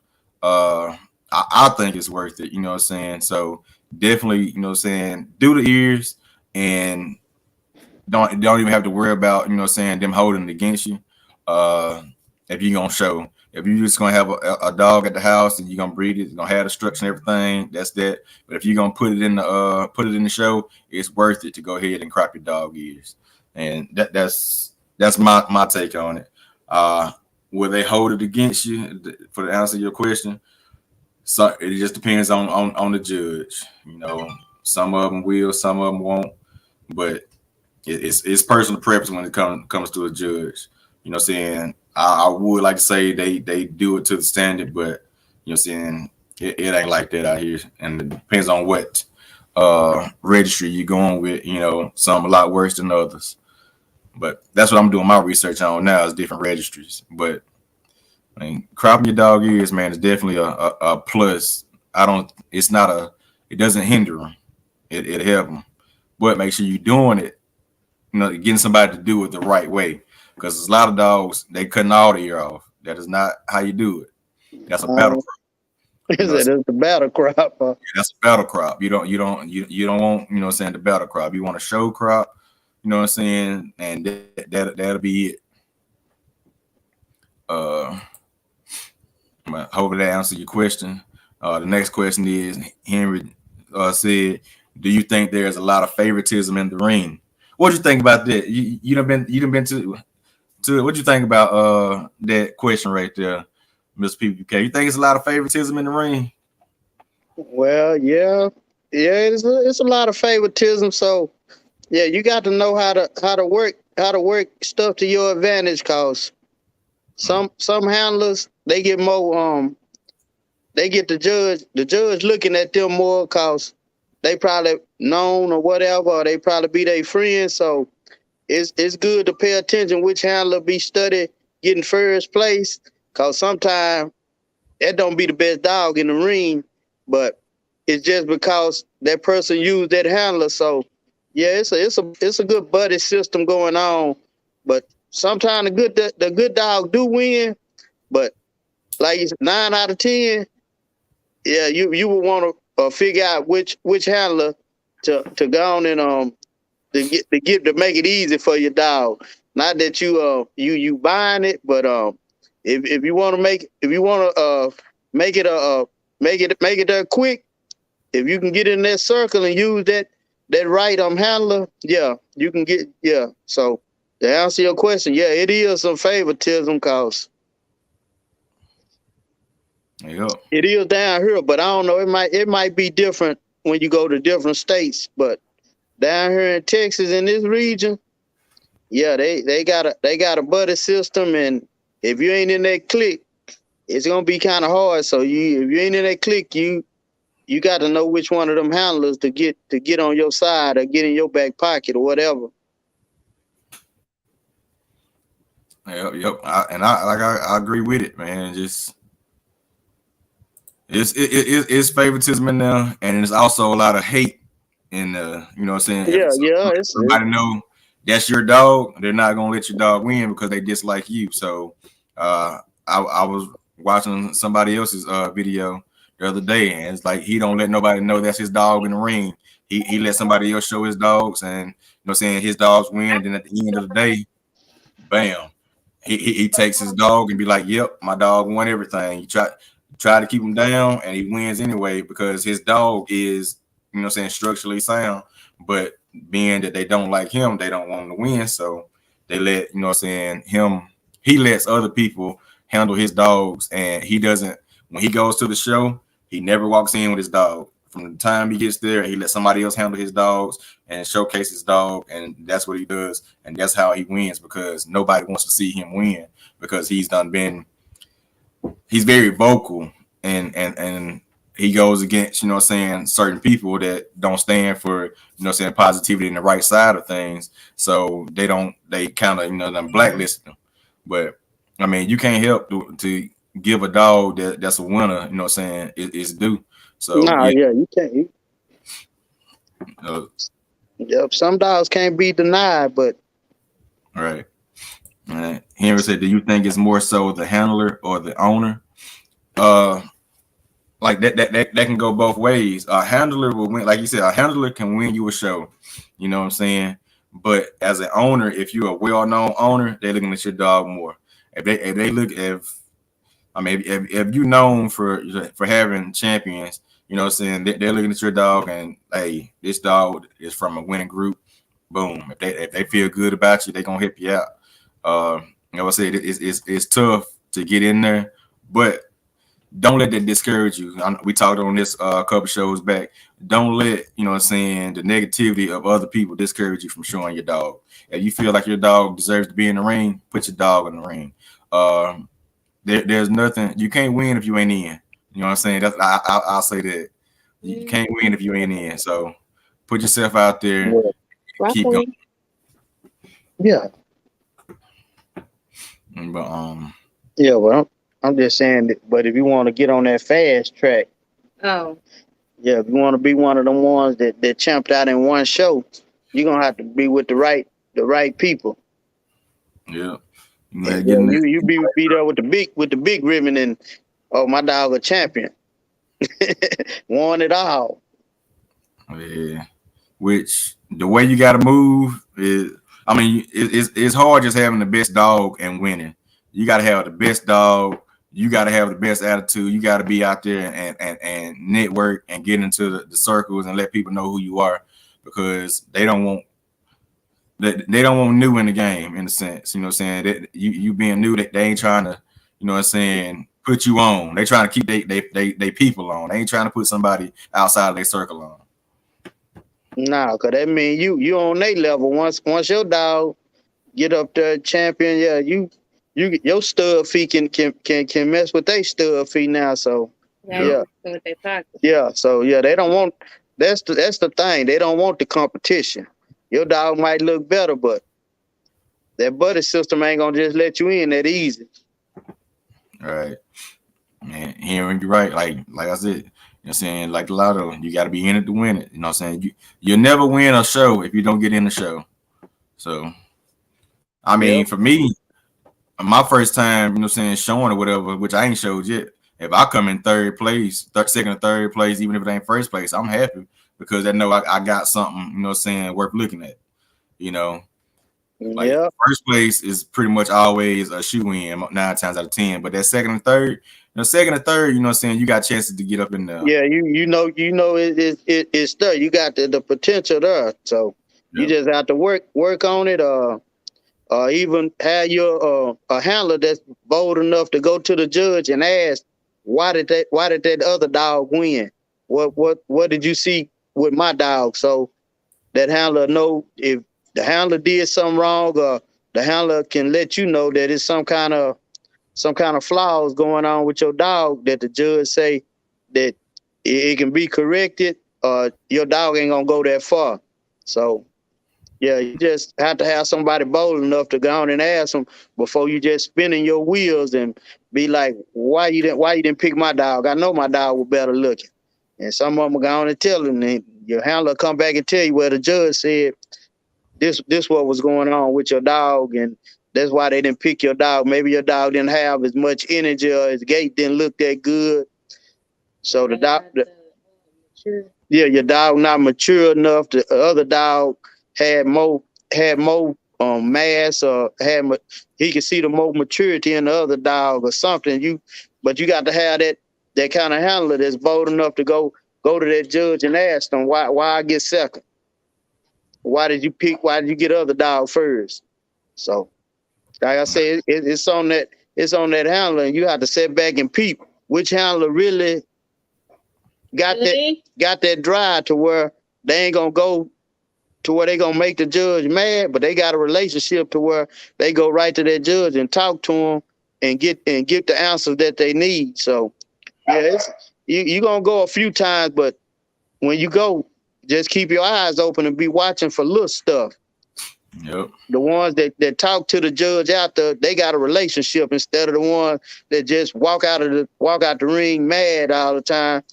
Just go ask the judge, or tell the judge thank you or whatever when he come by and shake your hand. But you're gonna see the ones that just shaking the judge's hand and leaving are the ones that actually shake his hand and got some words to say to him. They asking about their dog. Yep. So and speaking on that, that's the cost of being a bully breeder too. You know what I'm saying? Having to pay for these shows and stuff, and going on that handler. You're not getting a handler the day of the show. That handler has to be with that dog for a good while and get used to that dog. Yeah. They got to have a relationship too. So they got to be the one, either found one that can train your dog and just stick to that one, cause you don't want your dog get uncomfortable and get to doing something crazy in the ring, cause the other person is more comfortable with the other person who trained it, and you just trying to pick a handler and throw him in there. Yeah, every dog don't go for that. Dog start acting up, then you be wondering like, man, that dog ain't forgot. That dog just know this ain't the same person. There ain't no relationship there. Just cause you grab the leash and think I'm just finna walk with you, trying to figure out who is this. The other handler was giving me this kind of treats or smell this kind of way. That's why I kept my focus on him. You just coming here thinking you could just walk me around and stack me, but nah.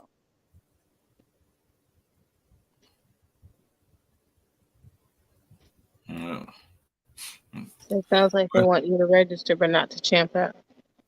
It's hard. It's hard to champ out, man. It's a lot of dogs and a lot of things. But I mean, if your dog stands out and you think your dog is a winner, man, just go out there and do it.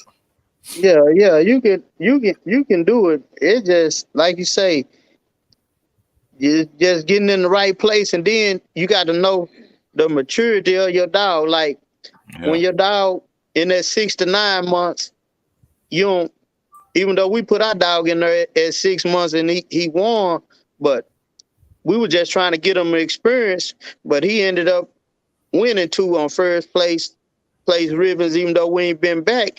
But if I had to do it again, I'd rather do it when the dog more closer to that 9 months, hoping it's a show where the dog is fully mature. He at the top of the class instead of at the bottom of the class to give him a better chance.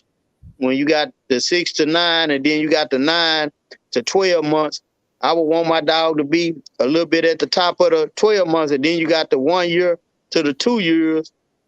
Like our dog is a year, it just turned a year. We don't really want to put him out there with them more mature dogs that's 2 years old or 20 months old, and our dog just 12 months old. So it's a disadvantage. So you just have to know how to train your dog and put him right there to where now my dog is at the top of that class. So we gonna try with our dog at probably 15 months, or how old he'll be? When? In December at National. So we gonna go with our girl dog.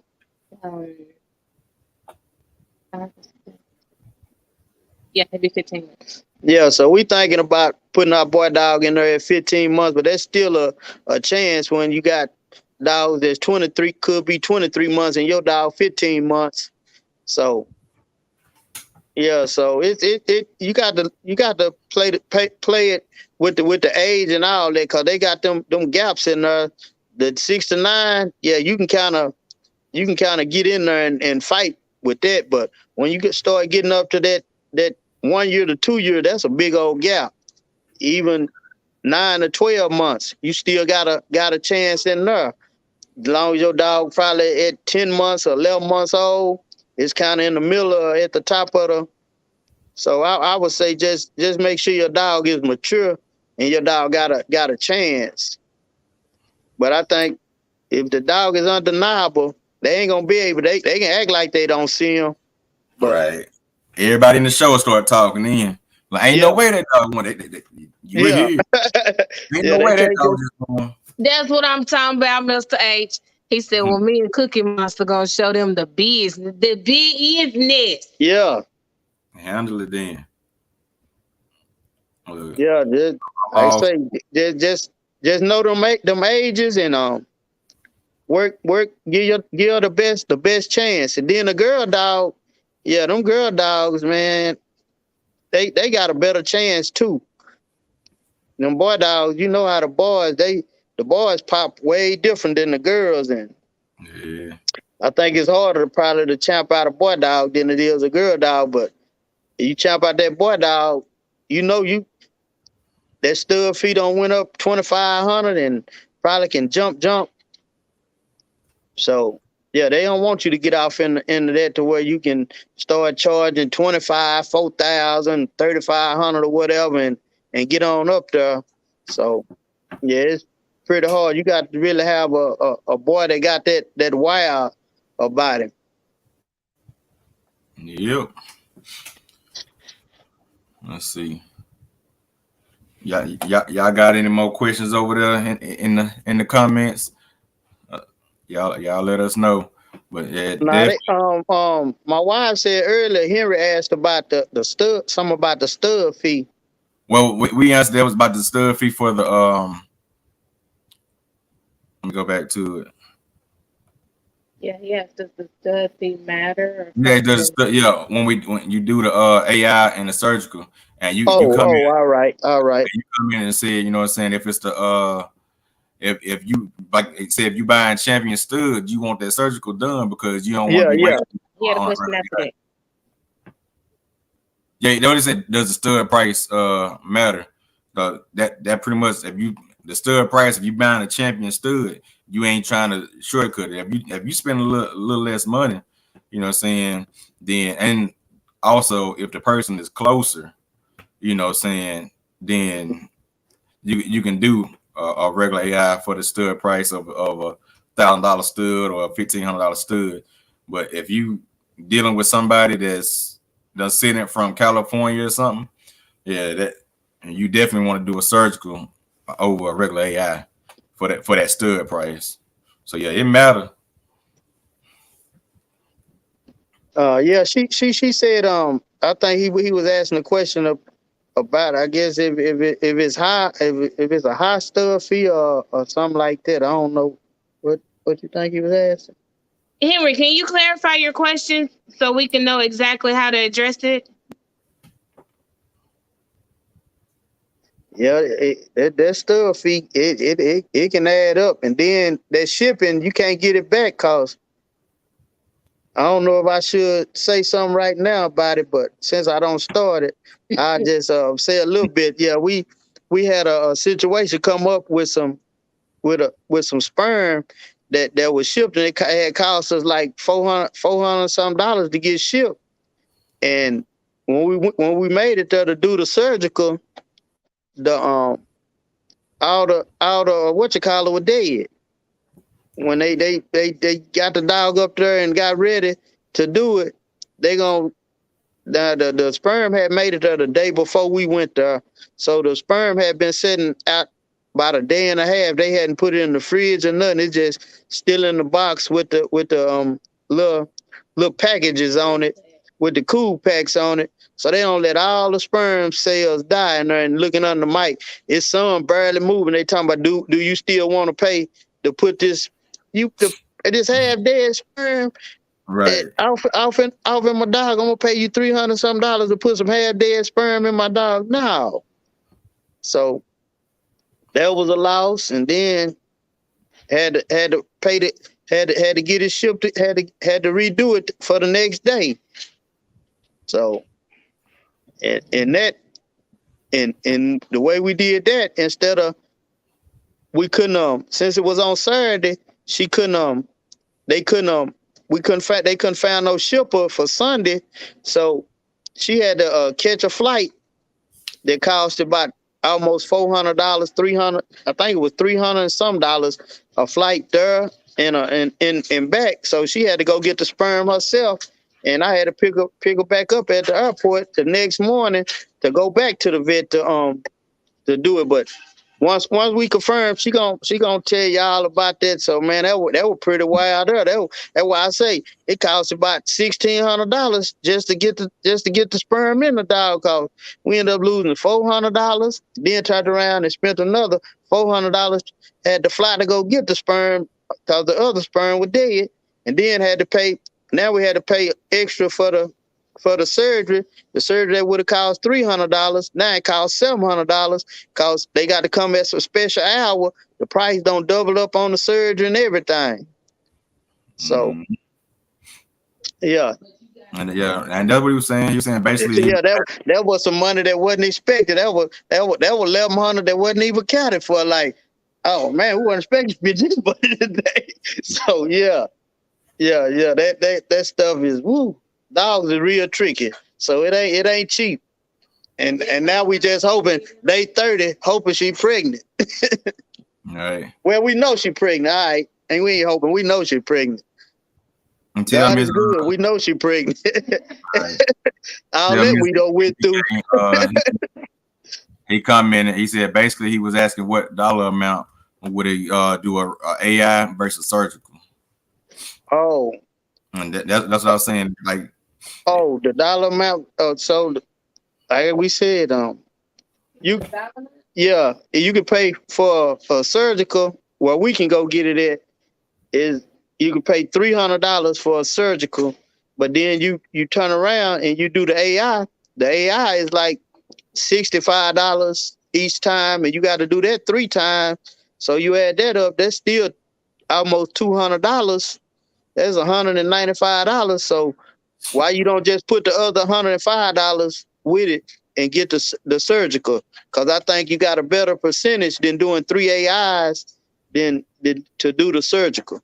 So that's why we go with the surgical. It's just another $100 to do the surgical. And I think if we did the math, I think it'll be a higher percentage to put the sperm right on the eggs than somebody trying to tell you to come this day and they do an AI and then come another 2 days and come another, and you just hoping, all right, we hope we get it in this window that. And you got to hold it up so long and hope the sperm travel up there to the eggs. So, and then you find out that it didn't take. So I think, yeah, the AI, it's $100 more, but I think that's $100 well spent. But that's just my opinion. I could be wrong. For if anybody say it's the same. So that's just in my brain. It's better. I feel more. That it's a more security for me that it's on the egg. So I know that either something was wrong with her eggs.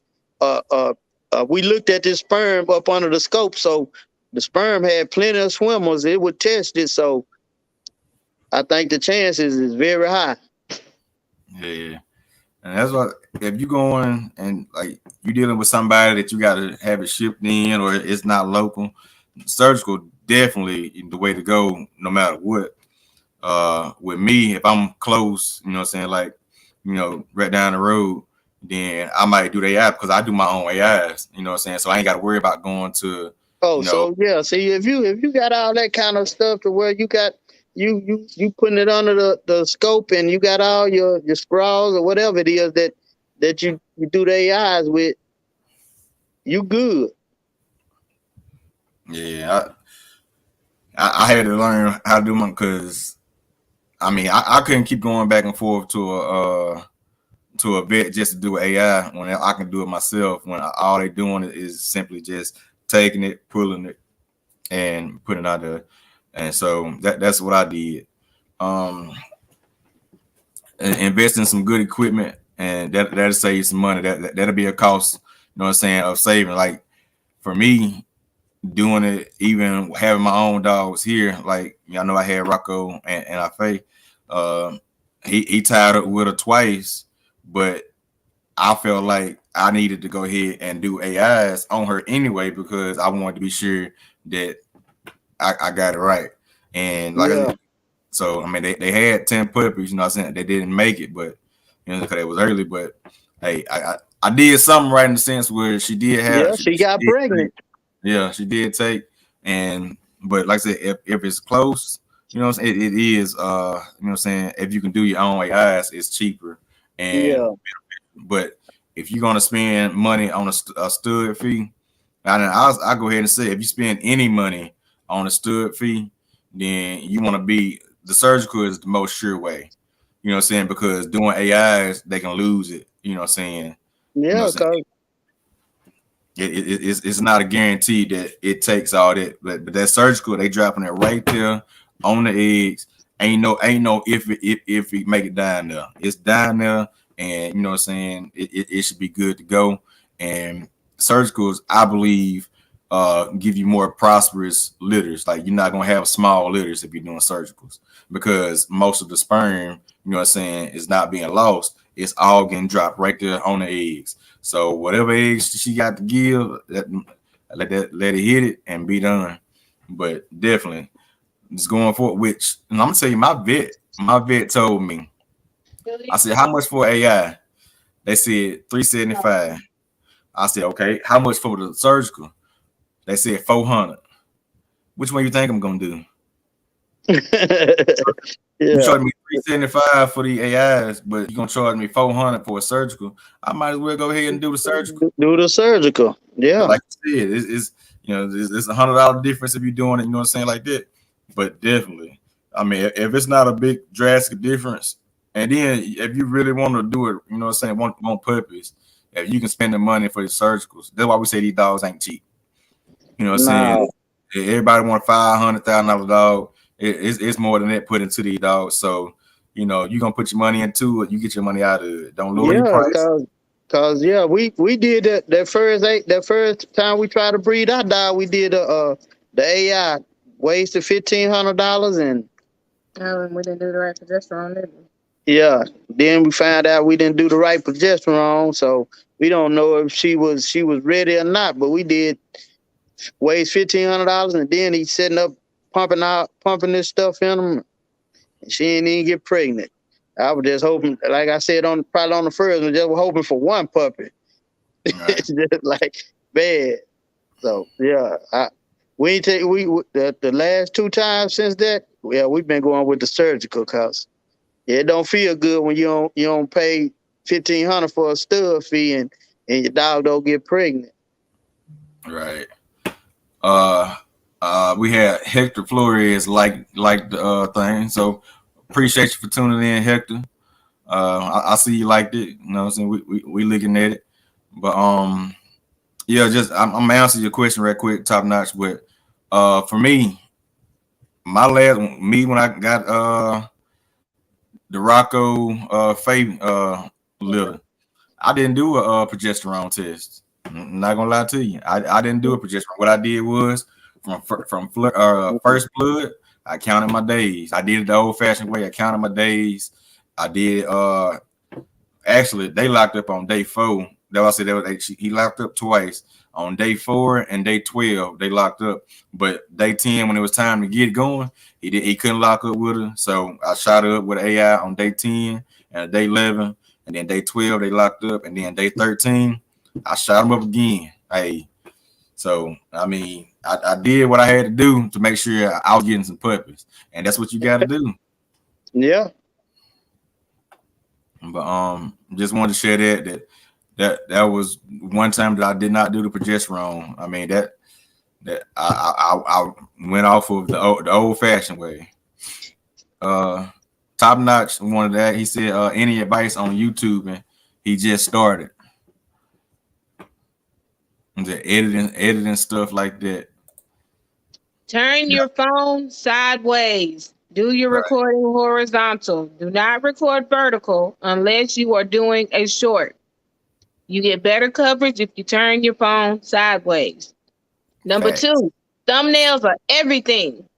Your cover photo for your video is going to help YouTube distribute your video out. If your thumbnail is trash, it's not a clear picture, it's not a good picture, your video is more than likely, and I'm not being ugly, I'm keeping it real, not going nowhere. That's what I got for you. Oh, and talk loud. Talk like you from Baltimore, Maryland. That wasn't even what to call. No, I'm just messing with Loso if he's still on. Yeah. But yeah, I agree with that thumbnail, and that's one thing I had to learn. If y'all go, you got to make a thumbnail that you would click on.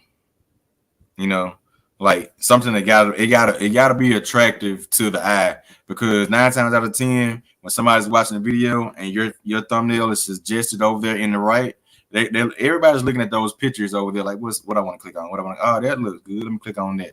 So you got to make your thumbnails attractive to the eye. You definitely got to do that. Like you said, turn your camera sideways. You know, the camera view is everything. You know, some of my first videos, you had to check it out. That's how it was. I'm like, I don't like that. Turn your camera sideways. Yeah, Loso's still on. Appreciate you sticking with Loso. But Top Notch said, what editing software you use? For me, I use iMovie because I got an iPhone. I do all my stuff on my phone. I don't do anything on the computer. I used to have Wondershare, Filmora. I used to use that, but everything I need is right there, readily available in iMovie. For me, I don't do too much editing. Everything you need is right there. The less editing that you gotta do is, you know what I'm saying, better. People want natural, so give them natural. You know what I'm saying? Yeah, you can cut down your dead scenes and you know what I'm saying, do your little jumps from there. But I mean, it don't take a lot of editing. 9 times out of 10, people want to see dogs. They ain't trying to see no special effects or nothing like that. They just want to see dogs. So that's what I got to give you with the editing, man. Don't put too much, you know what I'm saying, thought into the process of how to make it, you know what I'm saying, perfect. Just get out there and do it. I use Vlogstar for my editing. When I do edits, I use that to create our intro.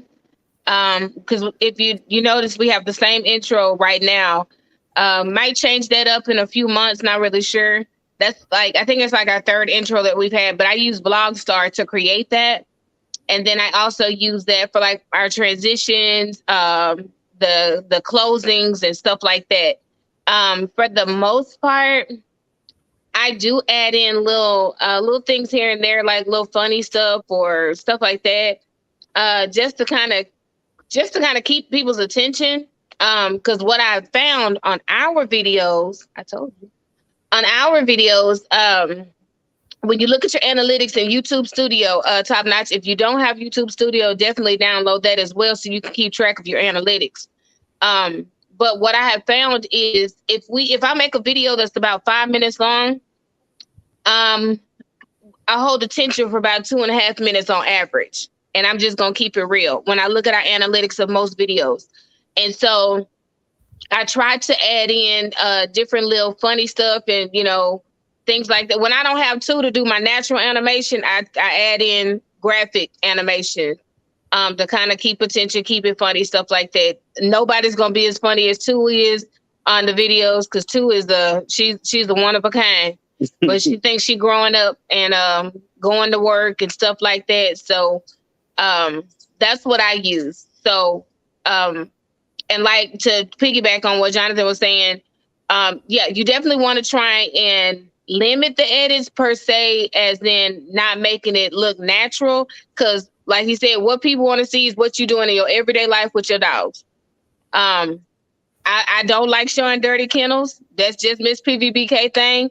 You will not see me showing dirty kennels. I think I did one video where I was showing me a day in the life of Miss PVBK and I was cleaning out kennels. But otherwise, you know, I'm going to show you like what you would like it to look like, what it's supposed to look like. Do we know that kennels get dirty? Yes, we know kennels get dirty. Do we know that they poop and stuff like that and have accidents? Absolutely. Do I want to show you a video with dog dookie everywhere? No. That's just my forte. So that's my 2 cents on it. Yeah, Hector, that is Perfect Vision Bully Kennel that's talking. Yes, that is PVBK. That is who that is right there. So, but he also said, to me, it's mainly what topic they're going to talk about. That what attracts me to the videos. Oh, And absolutely. That's definitely it. Yeah, you got to have something. Yeah, you got to have. There's got to have a good topic or whatever that. Yeah. The video has to have a purpose. Yeah. A lot of videos, a lot of people. Yeah. I got one that was in the group with us that we know they post a lot of videos, and it's just a lot of just talk, but not to talk about anything in particular. They just doing videos, and that's fine if that's the channel they want to share. But you get a lot of views and a lot of knowledge given because of titles like how to's, what not to do, doing those things like that. You know what I'm saying? Tips on being a bully breeder. You got to give, that information that people are going to be looking for. And with me, like I said, consider myself still being, I am. They gonna call you clickbait. Yeah. You got to give the knowledge. Yeah. And a lot of people relate. Me being new. You being new, you can relate to. Hey, I'm going through this same thing. I went through this, or that's how that is. People can relate to what you're going through if you're sharing that content. And like you say on the thing, you got to give that knowledge to you. Yeah, that's why we're doing what we're doing. We're here to share the knowledge that we got. Because like I said, I've been in the game for a year and a half, and the knowledge that I've gained in this year and a half, why not share it? I'm not trying to help the bully breeders if I'm not sharing my knowledge, and I'm not charging for it. You know what I'm saying? I'm giving what I have to give, because if you can't teach somebody, then you're not helping, the game. You're not helping the community. Right. Yeah. Henry said, for starting out breeder, what price do you all suggest out put pricing? Suggest starting out for put pricing. Would it make a big difference if the stud is a champ or a grand champ? Absolutely. Definitely. That's like you ain't passing out. You know what I'm saying? You ain't passing out lemonade and charging them the price of water. You ain't. Or even, I'm sorry, I'm gonna cut you off, Jay. Or like you going to the store to buy Great Value bread versus Sunbeam. Right. You paying because that Sunbeam gonna be softer, the package gonna be prettier, and the quality that you're gonna get is totally different. So absolutely, yeah, you want that there should be a price point difference, but also you want those puppies to reflect champion, grand champion. Because I have personally seen some puppies that are off champions, grand champions, 50 times this and 17 times this and all of that. And then puppies look like a rat dog. So you got to make sure that, because you don't want to just be spending top dollar on something that's not top quality. I don't care what that pedigree say. If that dog don't match that pedigree, no. If that dog ain't no producer, you got to watch and see if you see some production behind that dog. Cause some dogs, they can be champion and grand champion, but they can't produce. That's you just don't got some that you hoping it comes through, and it gonna look good on paper, but you ain't got nothing. Yeah, because you don't want to. You don't want nobody to pay $5,000 for a champion bloodline dog, and they get that little rat dog. And do like we were saying on the first, trust the blood. Right. Yeah. Yeah, you don't want to hear that. Yeah, you just have to trust the blood. It's gonna pop when it get a certain age. Yeah, mine was just like that. Just trust the blood. Yeah. Yeah. Like we said, if it ain't popped, and it's 3 years old. Don't Yeah, be. that It's was not going to. it's not It's going. not going But to. yeah, they'll give you that. Yeah, they pop up to they 3 years old. Yeah, but I should see some evidence somewhere. I should see a knot here or something.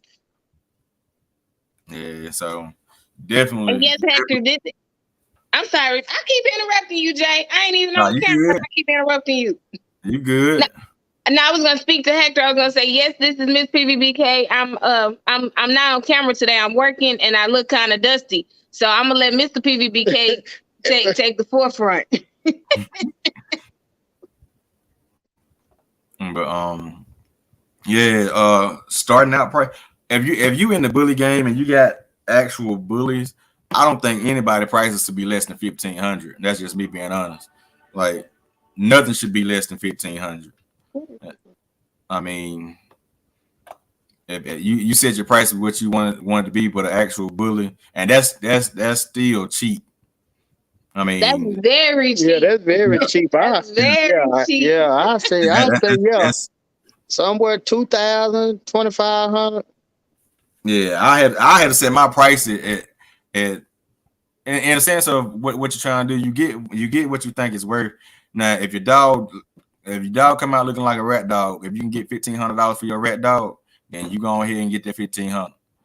But Yeah, if you just want to say you got a bully. yeah, like mine, 2,500 minimum. Just starting out. That's starting out. You know what I'm saying for that. Because if I got a dog that's I think it's show quality. You know what I'm saying? Show quality gonna be for. That's Yeah. you gonna pay for it. You gonna pay that for, and you know what I'm saying. And it depends on what it is. Now, if it's a champion, you might pay $6,000-$7,000 for what I'm doing because you buying the quality and what is worth. You know what I'm saying for me. No, And if you don't pay it. yeah, I don't mean to cut you off, but yeah, don't let nobody shortchange you. Cause when we first started, and it was our first litter, somebody was telling us like we would tell them like we hoping to get to selling dogs for 4, 5, 6,000 or something, and they were like, yeah, if you ever reach there, and we actually sold one for 5,000, but so don't shortchange yourself and just say, I got to sell these dogs for this much, cause you gonna know that dog worth, and you shouldn't just back down just cause of what people say, cause they gonna try to pull you down and say, oh man, you just started, man, you should, yeah, your dogs ain't that much, but now if you know what you putting in them dogs, yeah, you stand on your price, yeah, they'll pay for it, but you got to know what you got though. So like I said, not shooting no slug at the dude, cause me and the dude good friend, but he just be saying stuff, but he just don't know. That motivate me. Even like when he seen us with our dog in the show at 6 months, he told us, y'all wasting money. I wouldn't even put no dog in the show at 6 months. The dog won 2 first place. Like, yeah, but I ain't go back and throw it in his face. I probably shouldn't be saying it now, but since I don't say it, but yeah, stuff like that motivate me. But yeah, don't let nobody talk you down. If you think your dogs is 3,000, 3,500, 4,000, yeah, that's where you gonna sell your dogs there. Don't a case that person just happen to do something that mess your puppies up. Like he don't charge you $3,500 or $4,000 for a stud fee. Then he come up telling me he doing a special for $500, and your puppies were just born. Now he making it. He don't just trash the market on you. Even to get a sperm away. Why somebody gonna want to buy this puppy for you for $3,000, and he over there talking about a special for $500? Yeah, so yeah, you got to watch them, some of them dudes that you be getting them stud credits from, cause yeah, some of them are charged this much and then jump back $500,000, and which they really killing what you don't did, but you just charged $3,500 or $3,000 2 months ago when I got mine, and now I got my puppies ready to sell them, and now you talking about a special. So yeah, but just stand on your dog though. But yeah, sometimes that crazy kind of stuff happens. So I say just watch and see if that dog can produce, cause you don't want to breed a dog and then the person get in panic mode and cause ain't nobody studying his dog, start just begging for somebody to stud. Oh, I got him going only today for 500, or I got him going for 1,000 or whatever. Cause he getting desperate and want the money, but he don't know that he killing the value of your dogs. Yep. And he said he was thinking about y'all like it. He was thinking about taking Cookie to grandfather Samson. I Yep. think that's an excellent idea. Yeah, that's That's a bad boy. yeah, that's a bad boy. That boy there. Yeah, I think you can't lose with him. And then you doubling up on the blood. Yep. Tightening that blood up. Mm-hmm. Yep. That's a good move. That's what you do. Yeah.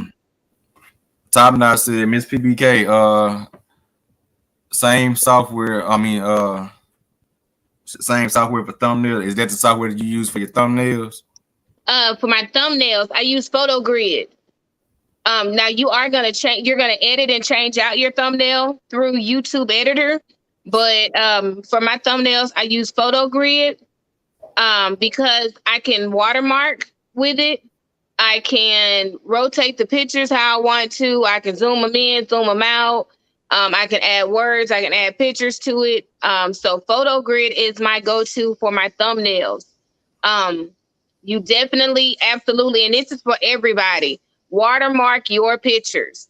If you use your Instagram, watermark it.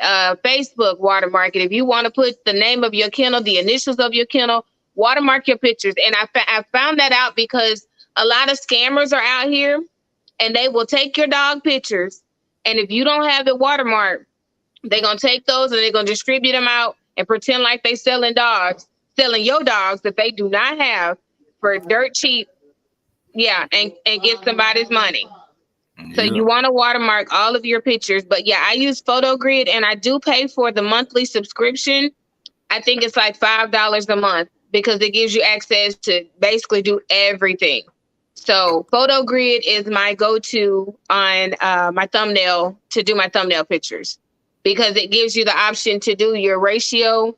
If you put in a picture on Instagram, it'll give you the Instagram ratio. If you're doing YouTube, it'll give you the YouTube ratio to where you can size it to whatever it is that you're needing to use it for. Yeah, and that's a good one. I use, let's see if I can pull it up there. I use that thumbnail maker for YouTube Studio. Like I use that one, and you know, if you see a lot of people that got their thumbnails where they're pretty much they cut them out. Let me see if I can show you. All right, let me like this. Like I use this right here. How you see how my dog is isolated by itself, and I got an outline around it. I use that. That is also one I use. It's just called thumbnails, and that way I click on it and it makes everything transparent except what I want to be shown. So definitely, which that one's free. Yep, that one's They got an iPhone. I bet they got it for Android. It might not be the exact same app, but I bet they got one. You got that expensive stuff. You got that complicated phone. Yeah. That's what it is. Complicated. Yeah. I'm just so used to iPhones. It's just I just stayed with it. But for me, ain't I don't know nothing how changed over nobody years. can get used to that. I mean, I done had an iPhone since the first iPhone came out. So I mean, it's just what I do. Yeah, you in there then. Yeah. I stuck to it. I tried to go back Android and it just didn't work for me. They don't do nothing for you. I mean, it's an open source that I mean, it's easier to customize and to do different things with it. But It's free. The apps are free. my apps is free. Apple apps are not free. My apps are free. I only app I pay for is my music, my Apple Music. No, Everything see, on my Android, I don't pay for music. My music is free. I like my simplicity and organizational skills that the iPhone.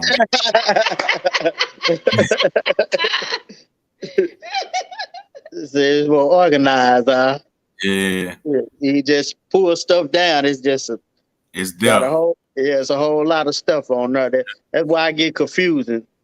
and it's easy to hack an Android. I can hack Android easy. It's hard. It's hard to Man. hack an iPhone. It's nothing on my phone to hack. Hack away. I'll tell you what. You got They're your gonna get bank. a bunch of pictures of dogs. Can you log into your banking? Can you log into your bank account on your phone? You got your banking Yes. app. Yep. All right. I got it already. Then that's what I'm like. It's easy. You got your You- password saved, so you ain't gotta keep going to. You missed the point. Ain't nothing in the bank account. I'm telling you, ain't nothing in that phone that nobody gonna get. Everybody just heard y'all selling dogs for $5,000. So it's some money somewhere. Look, did they hear the beginning where we said we're going through 10 bags of dog food a month? Yeah, I told we just breaking even. All right. Look, and did they hear the part about how we spent all that money on that breeding? Yeah. They catch that. Yeah. Sometimes it be some unexpected stuff, and you be like, oh. And then the expenses that went along with getting those puppies ready to sell, and all the time before they left, and then all the time, all the time before they left, because them rascals can eat and eat and eat. I understand. Yeah, it's not cheap. Like we said, the expensive. You ain't counted up the cost. You think I'm gonna just jump out there and Yeah, I got I actually made a video last year. Earlier this year, last year, about the expenses that it take, and I think I got up to like almost $10,000 off just having 2 dogs. And it's just just had $2. It was up just to had 2 dogs, $10,000. Look, I believe it because last year alone, I think we spent about 50 bands just on our dog program. And that was just on the dog program. And I still don't know where the 50 even came from. We just calculated it up and we figured out that's what we spent, but we're trying to figure out where it even came from because we was like, we didn't have $50,000. That's the way I look at it, because like I got my stuff wrote down, and right now I'm sitting at negative 22, and I'm like, I ain't even think I had 22 to even spend. Like, right. I already know how to pull it out of you. Yeah. You go pull money from her, pull money from there. Spending. Like I said, he's saving for a breeding, and now he still got at least a year. Hey, go ahead and start prepping and getting ready and do what you want and see what you like and get the price. And I say, if you find the one you want, lock in now, because that price, what it say, today's price ain't yesterday's price. No. Or the dog might not be open. Or the dog might. Some of them, yeah. They don't took you too many lock-ins. It might close. Yeah. And so you might have your eye on something, and you just gotta stay with it, A lot, and I forgot which one it was. It's some people that already pulled their dogs. They go ahead and they got their dogs pulled and got it saved or got it frozen. You know what I'm saying? Just so when it's time for them to sell some, they already got some. Mm-hmm. A lot of people doing that. So, but he said, salute to all you guys. I'll be tuned into y'all channels, learning and soaking up the game. Got to go get this dog ready for this labor all night. He said temperature done dropped. All right. Well, miracles, blessings, and prayers on your delivery and on your puppies. We pray everything goes well for you and keep us updated. We're definitely going to have to check you out. Definitely. Most definitely. Well, he's saying that, the dog temp dropping, so, yeah. You got 24 hours, you know what I'm saying, of go time. Yeah, it's game. Yeah. Hashtag no sleep. I said, It's gonna be some long nights for you, fella. Sure is. Yeah, them first, yeah, Katie, cause yeah, I know them first couple of weeks that we trying to put them in the incubator and let them eat for a couple of hours and going back and forth all night long. Yeah, you get up and take them from their mama. It's your turn to get up and watch them eat. Yeah. But we happy Yeah, for you, though, Top Notch. Yeah, yeah. Yeah, big congrats. But man, it's work time though. Yeah. Better put them boots, tighten them boots up. Yeah. And get ready. Game time. Energy You might be a drink. walking zombie. Yeah. In case you just found just a good mom and you just not scared that she ain't gonna roll over on the puppy and all that kind of stuff. That what I be scared of for them first couple of weeks before their eyes open. Yeah, I'm gonna get up every hour. I'm standing there at the weapon box, about to fall asleep watching them. Oh, as they get full, put them back in the incubator. Put them back up for a couple of hours. I go to sleep, couple of hours, wake back up. Time for them to eat again. Yeah. But I know everybody don't do it like that. They probably just like, all right, I'm just leaving with the mom or do like what you call it, just hire a weapon so they don't have to deal with that kind of stuff. But I don't even trust that though. I want to watch my own puppy. yeah, I don't want you to say one of them got weak or something, some got weak and I come to find out later on, man, that dog was the same color that puppy you said died. Right. You done gave my puppy. You don't keep a puppy on me, and you charging me the thank you, me. If a puppy died, you got to give me my puppy. I'll get rid of it. They say you want the dead puppy, get her. I want the dead puppy. I need to lay eyes on it. I don't need you to tell me my puppy died. I don't need you to tell me about you. You don't dispose. You don't dispose of the puppy and all that. Yeah. Right. I need proof. I don't need your word. I need proof. I need puppy in hand. I need puppy in hand. And they'll be like, man, what you want with a dead puppy? It is mine. Right. Yeah. I'm gonna give it a proper burial. Yeah. Yep. Yeah, I ain't gonna trust nobody. Where it's just my puppy died and that's it. I need proof because but there's your auntie, you know what I'm saying, talking about she love her new dog.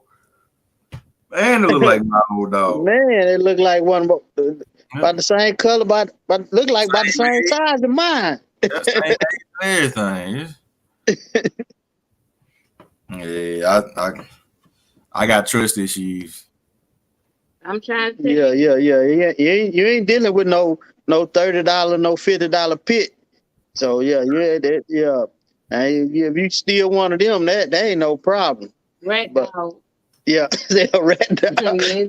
Rat dog. But these right here, I got to keep my eye on them. I don't care. I got to go to work, and I'm still about to fall over. No, I got to get up and go to work the next day, but I'm still trying to watch them puppies and count them every time I get them out of there. How many? Yeah, they all still alive. All right. Henry asked a question and said, does freezing the sperm cause defects in pups after so long in freezing? From what I've read, you can keep it for up to a year, but I think some people do it longer than a year. But from what I read, I just a year time is it for me. I wouldn't want to keep it no longer than a year, you know. So that's the word. Defects. Yeah. We'll prefer fresh because I would think when they got the melted or whatever to break it down, I think some of them gonna just froze and just dead. I don't get that you can freeze it and they still good. But I guess they do that for people and babies. But I just think you're gonna lose a percentage of them in that. So I mean, you definitely want fresh. I mean, fresh over anything. You know what I'm saying? You definitely, if you got the option to get fresh, you definitely want fresh. Just the defects. I don't know anything about the defects in the pups after so long in the freezer, but you definitely want fresh if you can get fresh. That should not be an issue. A lot of people have the freezing. They freeze it. I know from what I was reading when I looked into it, is if they know their dog done got of age and it's declining, or their dog about to die, you know what I'm saying, then they want to keep some. Yeah, they want to pull something off of them. Yeah, they want to go ahead and have something still on hold, on standby. You know what I'm saying? Something happened to their dog, they still got. Which, if I knew something was gonna happen to Rocco, I would have did the same thing. But you never know. So it's better safe than sorry. Even if you're not gonna use it, you know what I'm saying, for somebody, I would say it'd be beneficial to do it just in case something did happen to your dog. You still got your dog blood. I mean, you got your bloodline still intact. You know what I'm saying? If you still have that semen there. So I mean, I honestly think that'll be a good safety measure for your own program. If you know what I'm saying, go ahead, pull off your own dog, your own stud, if you want to keep that bloodline going in case something happens. I mean, it wouldn't hurt in my eyes, I don't think, you know what I'm saying, to even prepare yourself in that light. So yeah, there's reason to do it, reasons not to do it. But if you're gonna do it, and if you can get fresh, you know what I'm saying, if I'm gonna pay for it, I want to pay for fresh. Yeah. That's I don't think everybody would know whatever temperature you have to put it to break it back down. I wouldn't want to take that chance. But I guess some vets, probably all of them, they specialize in that. But I don't know. I would think too much of it gonna be dead. all right. She ought to laugh at my sound effects. Yeah. I got a whole this one. It play a little longer, but I got this. You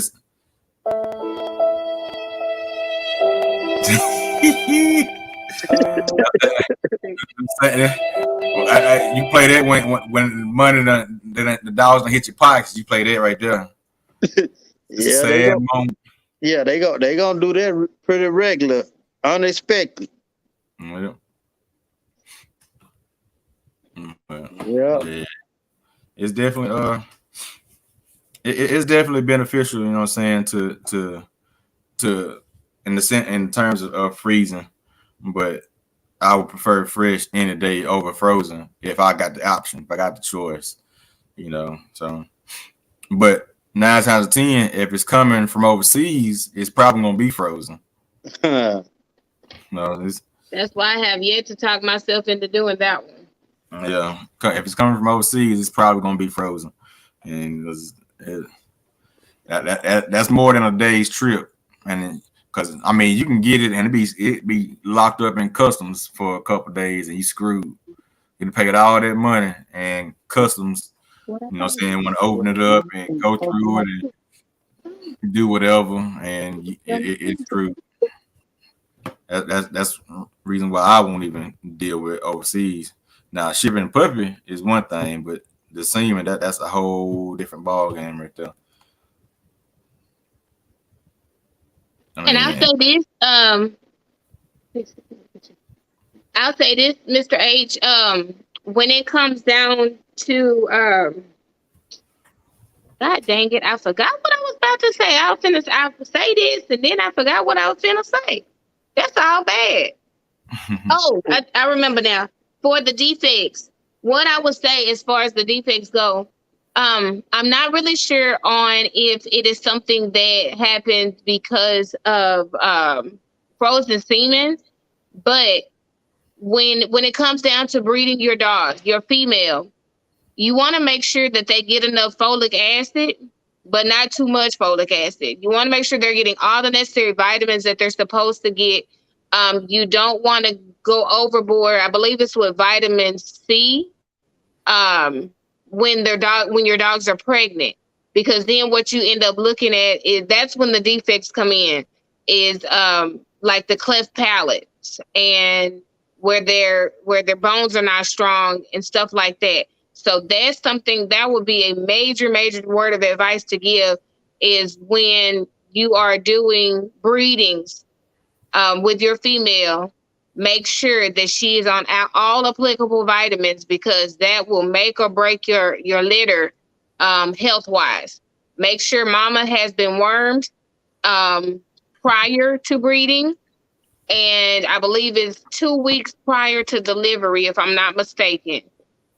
Because you do not want to wrestle with them doggone worms, because if mama has not been properly wormed prior to breeding, prior to delivery, and she has worms, the puppies will have worms, and they will be walking around looking like rat dogs shortly after delivery. And it'll be because the worms have fully manifested in your puppies. And can they be got out? Absolutely. It is a fight to get them out, though. And your puppies are going to go through a very, very ugly stage of rat dog look in the meantime. So it's not something that you even really want to play with. So that will be my key advice as far as trying to avoid defects. Make sure that mama has the right vitamin intake that she's supposed to have prior to breeding, during breeding, and after, during carrying, and then after delivery. Because even after she has the puppies, she still got to stay on some vitamins that are gonna go through her milk into the puppies prior to them being able to start on vitamins on their own, so that you can make sure that they stay healthy. He said something like prenatal care with vitamins. Yep. Yes, absolutely. Let me show you what our vitamin line. Hold on.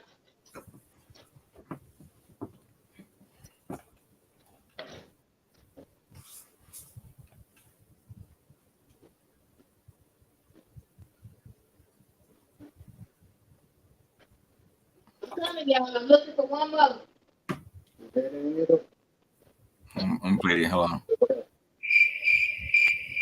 just waiting. Okay, so wait, I forgot one. Hold on. Bruh.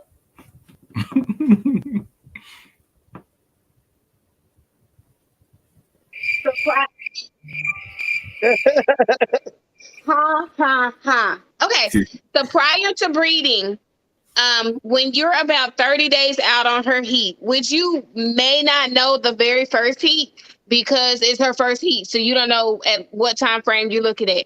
It could be 6 months, it could be 7. Some girls wait all the way almost till 1. It just really varies. But when you're contemplating that she's coming into heat and you're going to be actually breeding her, we use this. It's called B Strong, and it's B complex vitamins. So this is going to be prior to breeding all the way up till breeding. Once you bred her, you want Oxymate. She'll do this every day while she is carrying her baby. Can I help you with something, ma'am? My baby over here staring at me. But she'll be on this Oxymate while she is carrying. This basically is like a prenatal vitamin for dog. It have everything in it. Then you want to make sure she's getting all her folic acid. I get this from Walmart. Folate. I give them one once a day. This is while they are carrying. That's from the day you breed them on until the day of delivery. After they have them, we do this one, Oxymama. This one helps to keep the mama healthy, and it helps with the milk production.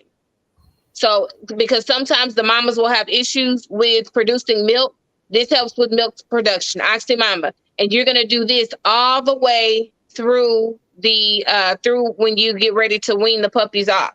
After you wean the puppies off, mama don't gotta take that no more. And then we do the prebiotic and probiotic. We do the chews. We get these from Tractor Supply. Everything else we either get off Amazon or Revival. Calcium. Huh? The calcium. Oh yeah, I have to show them that one too.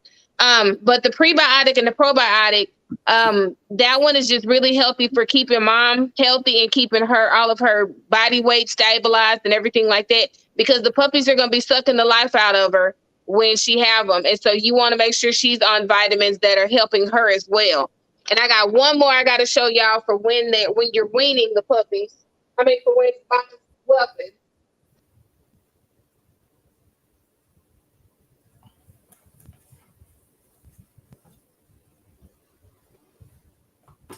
Oh, my bad. Hold on. This one here is called Pet Cal, and that's the calcium supplement. This also helps with milk production for mama, and it helps make sure that the puppies get all of the calcium that they need through mama's milk, so that you don't end up with weak pasterns, easty westy, and deformed bones.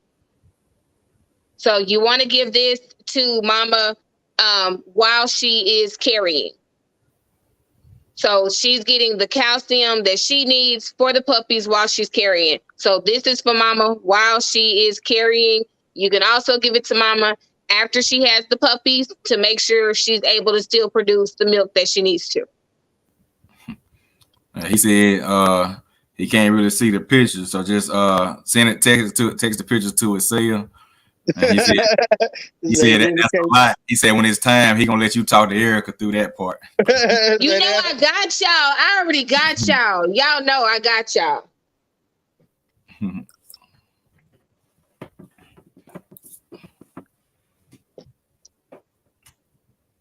Yep. That's good information right there. That's good information. I hope everybody's watching, seeing, and taking that information in. Thank you so much. Thank you. Yeah, thank you. All that was free, y'all. That was free this time. Next time we taking cash out, PayPal, Zelle, No. We're not fooling with PayPal ever again. PayPal is off the chain. They like to hold your money. Yeah, I don't fool with PayPal myself. Yeah, I was hold just your money and charge you. Yeah, somebody had I read it yesterday. They had $12,000 in their PayPal, and PayPal charged them $12,000 for damages for going against their policy. What? So they took their $12,000. Oh, I'll be found PayPal and burnt their building down. Yeah, PayPal is off the chain. They're something else. Yeah. Yeah, that's that. So everybody that's watching, if you have PayPal, get away. Yeah. Don't let nobody send your money through PayPal. So PayPal gonna hold your money for a week or something, and then they gonna charge you to send your money to your bank account. Right. And then they gonna charge you, and then they gonna ask you if you want it today. They gonna charge you another fee. You already don't have to the week, and you gonna ask me if I want it today. You can charge me a little bit more. Yeah, I wouldn't do PayPal no more. Cash App, Venmo, Chime, Zelle. Yeah, anything but PayPal. Cash. That too. I say cash. Can't go wrong with cash. I say cash. Right. Shoot. Ain't no waiting period with no cash. Cash in hand. Yeah. All right. Right there on the spot. Yeah.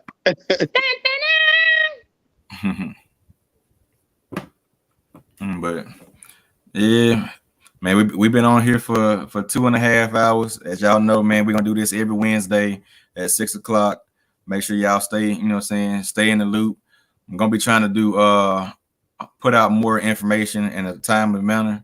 I know I just didn't do this till I think last night when I made the banner early this morning, but definitely gonna say what? I just said sound effect.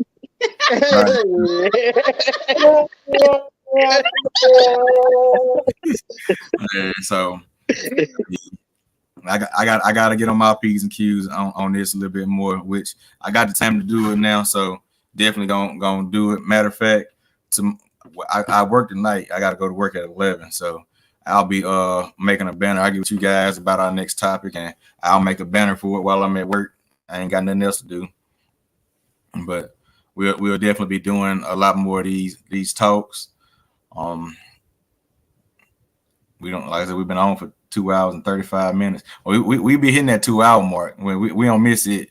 We missed the 2 hour mark. Yeah, Huh? And we don't look, miss we didn't that even go to the grocery store today. I ain't back out the broadcast or nothing. Ain't Right. y'all proud of me? Yeah, it's been great.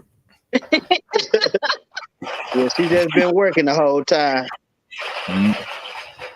Is it really?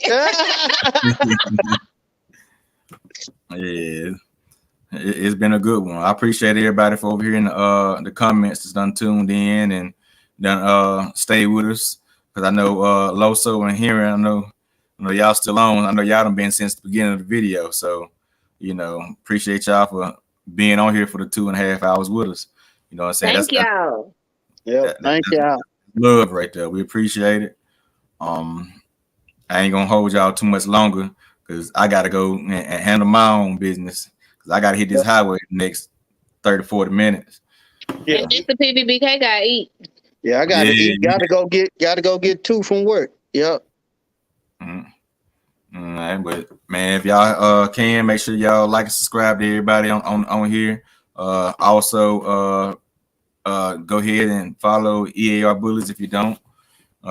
Henry said he been at work this whole time. He almost missed the show. Thanks for the reminders. No problem. Aww. All right, thank you, Henry. Henry he grinding and getting his knowledge up. That's what I'm talking about. Ain't no way. Hey, that's you learning while you at work. Ain't nothing wrong with it. Hey, but appreciate y'all for tuning in. Loso, see you got thumbs up. He said he told y'all that he wasn't missing this week. He did. He texted me and he told me. He said, I'm gonna be on. So I appreciate you the keeping your support. word. Yeah, appreciate you. Loso, appreciate you. Hey, everybody. With all that being said, we done had a good one. I appreciate y'all, PBBK, for tuning in yet again for another week. Until next time. Like all time, we appreciate you. No problem at all. All right. All right. Appreciate it. Y'all take it easy. All right. Good night, everybody. And everybody, with that being said, Cole Legacy Kennels out.